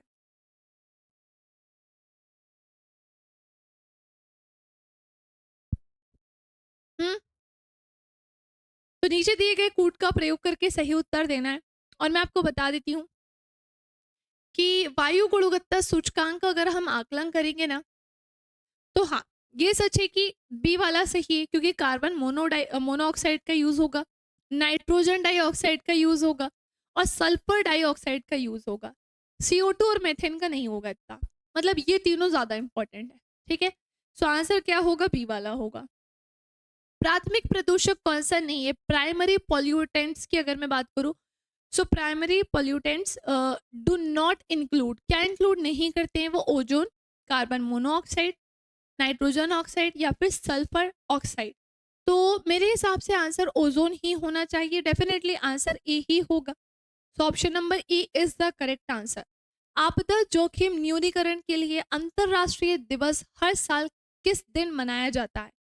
अब आपको यहाँ पर ईयर के बारे में बताना है कि किस दिन हर साल ये दिवस जो है वो सेलिब्रेट किया जाता है, मनाया जाता है। 12 अक्टूबर, 13 अक्टूबर, 14 अक्टूबर, 15 अक्टूबर। तो भाई ये मनाया जाता है कब, 13 अक्टूबर को हर साल। आपदा जोखिम न्यूनीकरण के लिए अंतरराष्ट्रीय दिवस ये 13 अक्टूबर को मनाया जाता है। मानवीय सहायता और आपदा राहत अभ्यास चक्रवात के 2023 संस्करण का आयोजन कहाँ पर किया गया। इसका जो आयोजन है वो प्रमुख रूप से कहाँ पर किया गया। चलो इससे रिलेटेड कुछ चीजें भी हैं तो वो भी मैं आपको बता देती हूँ, है ना।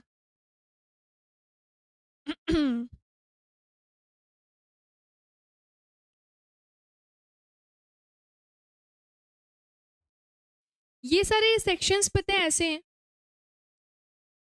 जो बहुत पढ़ लोगे ना तभी ये समझ में आएंगे। पर हम तो अभी टेस्ट के क्वेश्चंस डिस्कस कर रहे हैं, है ना। अगर आपके इस टेस्ट में कम नंबर भी आए ना तो ये मत सोचना कि अरे कम नंबर आए हैं तो अब क्या होगा, कैसे काम चलेगा, क्या मेरा पेपर नहीं निकलेगा। तो ऐसा बिल्कुल भी नहीं है। ऐसे कई लोग हैं जिनके कम नंबर रहने के बाद भी पेपर निकल जाते हैं क्योंकि जो गलतियां होती हैं फिर वो उस पर वर्क करते हैं, उन पर काम करते हैं, ठीक है ना। सो बात कुछ ऐसी है।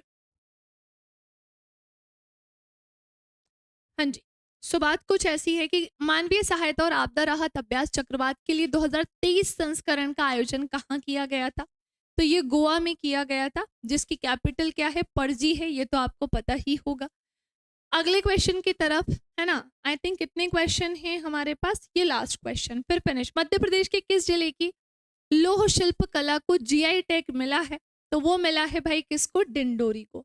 मध्य प्रदेश के किस जिले की लौह शिल्प कला को जीआई टैग मिला है? तो वो मिला है डिंडोरी को। ठीक है ना। मध्य प्रदेश में पहले 52 जिले थे, है ना, फिर 53 हुए, ये भी आपको पता चल ही गया होगा, है ना। सो आई थिंक आज के लिए इतना ही। और ये टोटल 104 क्वेश्चन ही है मेरे पास, और ऑब्वियस सी बात है टेस्ट में भी इतने ही क्वेश्चन होंगे, तभी मेरे सामने भी 104 क्वेश्चन है। बाकी मैं आशा करती हूँ कि सारे ही क्वेश्चंस आपको बहुत ही अच्छे से क्लियर हो गए होंगे, अच्छे से समझ में आ गए होंगे। कुछ स्टैट्स वाले क्वेश्चंस थे जो हमने फटाफट से डायरेक्ट देखे, और पूरे 2 आवर्स हमें लग गए। हाँ, इन पूरे क्वेश्चंस को करने में हमें पूरे 2 घंटे का समय तो लग गया है, लेकिन आपको इतना लंबे समय नहीं लेना है। क्यों नहीं लेना है? क्योंकि आपको निकालना है पेपर, और पेपर निकालने के लिए हमें 2 घंटे का समय बिल्कुल भी नहीं देना है। ये वीडियो भी अगर आप देखो तो मेरा यही सजेशन है, थोड़ा स्पीड में ही देखना, ठीक है। बाकी कुछ चीज़ें ऐसी थी, जैसे यूनिट 7 के बहुत सारे सेक्शन है, बहुत सारे पार्ट है। अब आप ये भी आपके माइंड में चल रहा होगा कि मैम आप थोड़ा सा हमें सजेस्ट कर सकते हैं कि क्या ज़्यादा इंपॉर्टेंट है। तो अगेन मैं आपसे कहूंगी कि कोई एक इंडिविजुअल चीज़ इंपॉर्टेंट मैं नहीं बता सकती। मैं क्या, कोई भी टीचर आके नहीं बता सकता कि यूनिट 7 है, जैसे मेरा पार्ट यूनिट 7 है, तो मैं विशेष रूप से उस पर ही बोल रही हूँ क्योंकि मैं आज डिस्कस ही वो करने आई हूँ। तो मैं आपसे बिल्कुल नहीं कहूँगी कि अगर यूनिट 7 में आपको पढ़ना है तो आप एक काम करना, पोषक तत्व पढ़ के चले जाना, वही उसी से क्वेश्चन आ जाएगा। नहीं, आपको ओवरऑल पूरा ही पढ़ना पड़ेगा, वो आपके मेंस में काम आएगा। ये तुक्का मारने वाला पेपर है ही नहीं। आप तुक्का मार के प्री से मेंस में जा सकते हो, लेकिन मेंस से आप इंटरव्यू में नहीं जा पाओगे। वहां तो तुक्का लगेगा ही नहीं, क्योंकि वहां पे वो आपको इतने सारे लोगों के सामने बैठाया जाएगा और फिर आपका इंटरव्यू होना है। तो बस बेस्ट यही होगा कि वहां पर हम पहुंच जाएं और हमें रिग्रेट ना हो, मतलब ये गिल्ट फील नहीं होना चाहिए कि अरे यार काश में पढ़ लेता तो ये सिचुएशन ना होती। तो इसलिए हम पूरे यूनिट 7 को, या जितनी भी यूनिट्स है, उसे अच्छे से कंप्लीट करके ही पेपर में जाए, ठीक है ना। बाकी कोई भी क्वेरी होगी, कोई भी डाउट होगा, वो एक बार नहीं आप 100 बार भी कमेंट सेक्शन में पूछ सकते हैं। अगर आपको ऐसा लग रहा है कि मैम हमें इस क्वेश्चन के बारे में एक बार बता दीजिए, सो कमेंट सेक्शन में आपको हमारी टीम की तरफ से डेफिनेटली रिप्लाई मिल जाएगा। इसी तरीके के और भी टेस्ट के एक्सप्लेनेशन होंगे तो नेक्स्ट टाइम हम वो भी लेकर आएंगे। अगर उसकी भी आपकी डिमांड रहेगी तो नेक्स्ट टाइम हम डेफिनेटली वो भी लेकर आएंगे।